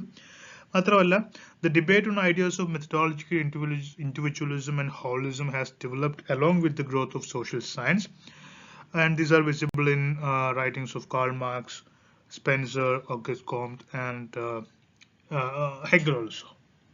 ഇവരുടെയൊക്കെ എഴുത്തുകളിൽ നമുക്ക് ഈ മെത്തഡോളജിക്കൽ ഇൻഡിവിജ്വലിസവും ഹോളിസവും ഒക്കെ കാണാൻ സാധിക്കും. അടുത്തത് സ്ട്രക്ചർ ആൻഡ് ഏജൻസി എന്ന് പറയുന്ന രണ്ട് കോൺസെപ്റ്റ്സ് ആണ്. The concepts of structure and agency and relationship between them are central to social theory. Social theory വളരെ പ്രധാനപ്പെട്ട രണ്ട് ആശയങ്ങളാണ് സ്ട്രക്ചറും ഏജൻസി. ഇപ്പൊ ഏജൻസി എന്താണെന്ന് നോക്കാം. അതായത് ഒരു ഇൻഡിവിജ്വല്, ഒരു ആക്ഷൻ, വില്ല്, ഇന്റൻഷ്യാലിറ്റി, ചോയ്സ് ആൻഡ് ഫ്രീഡം, ഇതൊക്കെ ഏജൻസീസ് ആണ്. സ്ട്രക്ചർ എന്ന് പറയുമ്പോൾ ഡിറ്റർമിനിസം, സൊസൈറ്റി, എൻവയോൺമെന്റ്, ഇന്നവിറ്റബിലിറ്റി, ഇതൊക്കെ സ്ട്രക്ചറാണ്. ഒരു ചരിത്രത്തില് സ്ട്രക്ചറും ഏജൻസിയും ഉണ്ട്. അപ്പൊ ചരിത്ര സംഭവങ്ങൾ ഉണ്ടാകാൻ പലപ്പോഴും ഏജൻസീസ് കാരണമാകും. ഒരു മനുഷ്യൻ, ഒരു വ്യക്തി ഒരു ഏജൻസിയാണ്. ഒരു ആക്ഷൻ, ഒരു പ്രവൃത്തി, അല്ലെങ്കിൽ ഒരു വില്ല്, ഒരു പ്രത്യേക ദൃഢനിശ്ചയം, അല്ലെങ്കിൽ ഒരു കാര്യം ചെയ്യാനുള്ള താല്പര്യം, ചോയ്സ്, സ്വാതന്ത്ര്യം, ഇതൊക്കെ ഏജൻസീസ് ആയിട്ട് പ്രവർത്തിക്കുന്നു. സ്ട്രക്ചർ എന്ന് പറയുമ്പോൾ ഒരു സൊസൈറ്റി ഒരു സ്ട്രക്ചറാണ്, ഒരു കൾച്ചറൽ സ്ട്രക്ചറാണ്, ഇന്നവിറ്റബിലിറ്റി, ഡിറ്റർമിനിസം, ഇതൊക്കെ സ്ട്രക്ചേഴ്സ് ആയിട്ട് മാറും. ഇങ്ങനെ സ്ട്രക്ചറും ഏജൻസിയും ഉണ്ട്. Then structures are generally viewed as a fixed element in the social landscape, and it is considered as an instrument to create an order for different aspects of social life. So Karl Marx economic structure ne kurichu paranjittunde, political structure ne kurichum adupole thanne base ne kurichum super structure ne kurichum okke parayunnundu. Appo structure വളരെ important ആണ് as far as Marx is concerned. ചില സമയത്ത് agencies ആയിരിക്കും ചരിത്രത്തിനെ മുന്നോട്ട് കൊണ്ടുപോകുന്നത്. Agency is associated with the thoughts, actions and capacity of persons to act individually. ഒരു individual ആളുടെ പ്രവൃത്തി, അയാളുടെ ചിന്ത, ഇതൊക്കെ ഏജൻസിയാണ്. ഏജൻസി ഒരേ സമയം തന്നെ ഒരാളാകാം, ഒന്നിൽ കൂടുതലാകാം, ഒരു സമൂഹമാകാം, ഒരു പ്രത്യേക വിഭാഗമാകാം. മാത്രമല്ല ഏജൻസീസ് ഓരോ നാട്ടിലും വേറെ വേറെ, ഓരോ റീജിയനിലും വേറെ തരത്തിലായിരിക്കും. ജെൻഡറിന്റെയും എഡ്യൂക്കേഷൻ, എക്കണോമിക് സ്റ്റാറ്റസിന്റെയും അടിസ്ഥാനത്തിൽ അത് ഡിഫറെന്റ് ആയിട്ട് മാറാൻ സാധ്യതയുണ്ട്. ഇങ്ങനെ വളരെ പ്രധാനപ്പെട്ട രണ്ട് ഫോഴ്സസ് ആണ് സ്ട്രക്ചറും ഏജൻസിയും.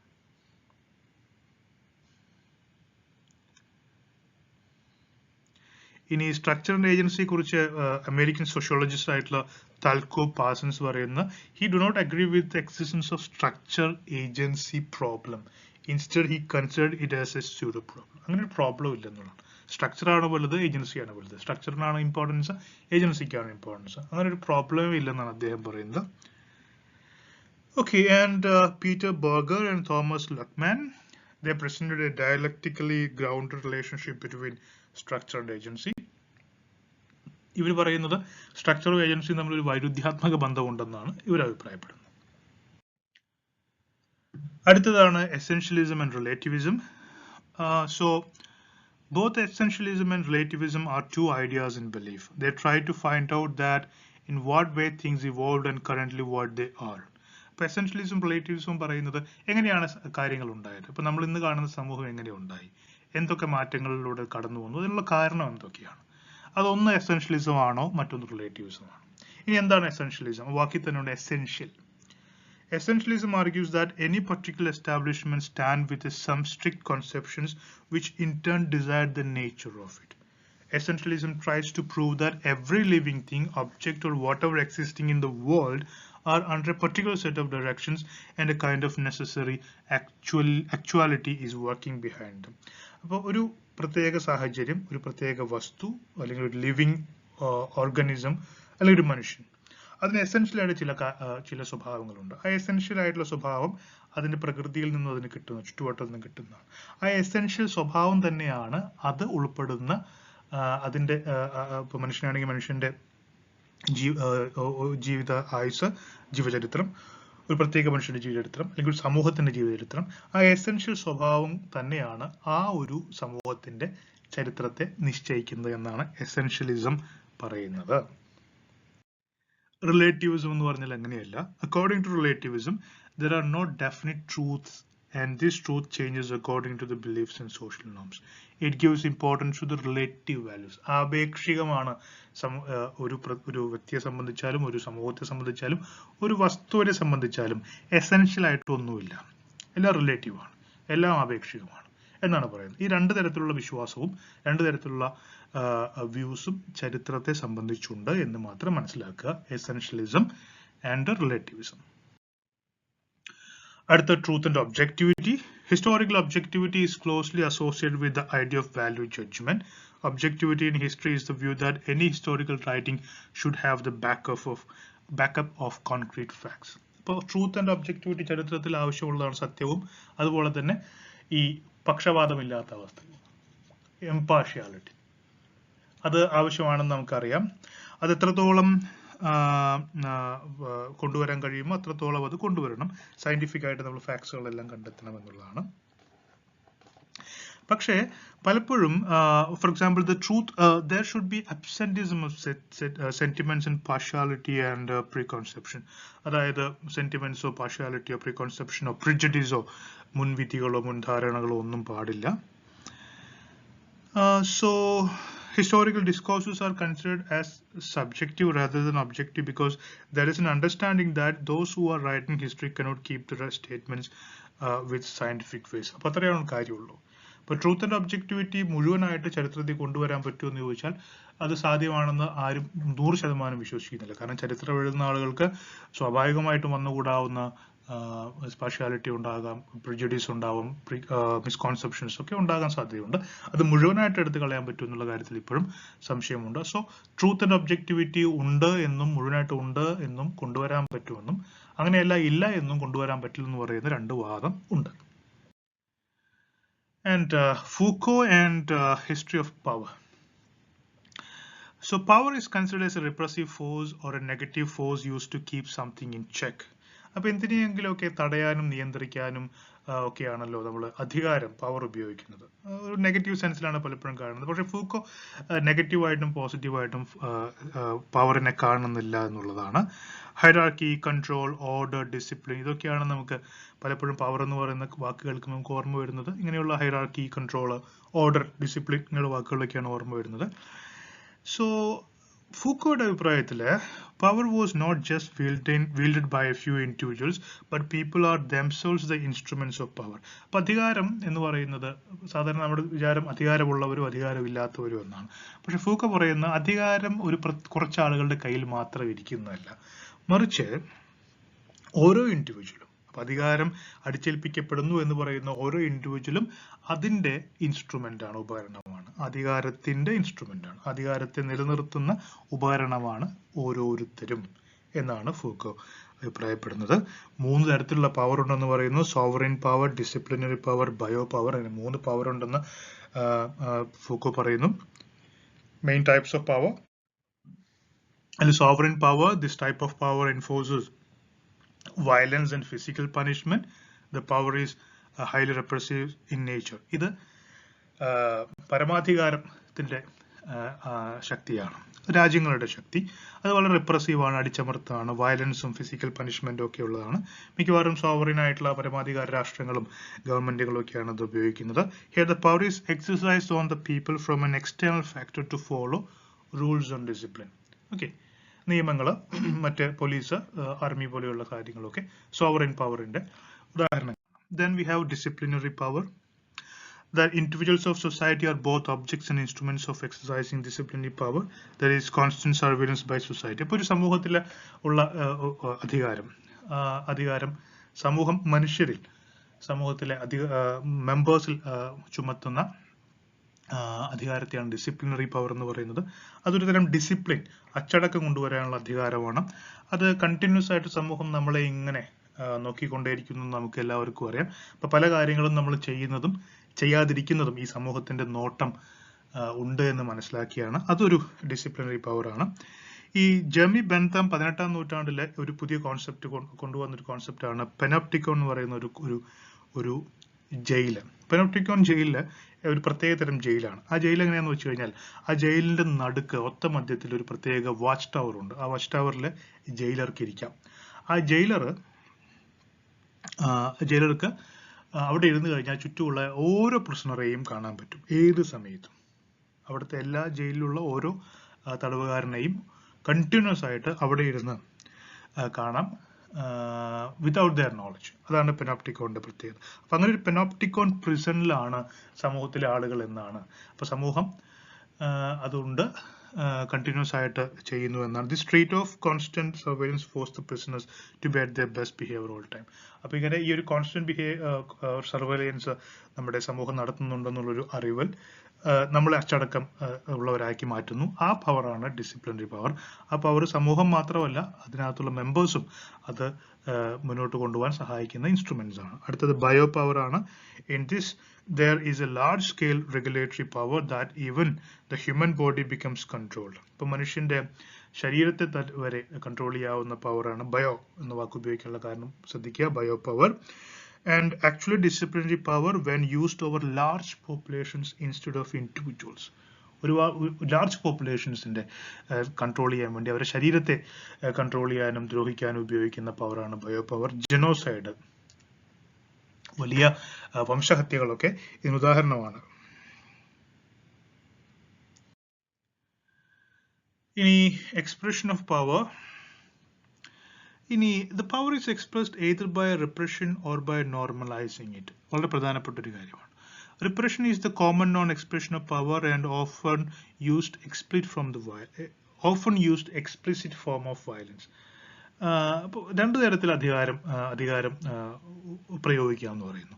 ഒന്ന്, അധികാരം അടിച്ചമർത്തിക്കൊണ്ട് പ്രയോഗിക്കാൻ പറ്റും. അത് നമ്മൾ സാധാരണ കാണുന്നതാണ്. ഇപ്പോൾ ഒരു പോലീസ് ലാത്തി ചാർജോ അങ്ങനെ എന്തെങ്കിലും ഉപയോഗിച്ച് അല്ലെങ്കിൽ ശക്തി ഉപയോഗിച്ചോ മസിൽ പവർ ഉപയോഗിച്ചോ അതില്ലാത്ത ഒരാളെ അടിച്ചമർത്തുന്നു.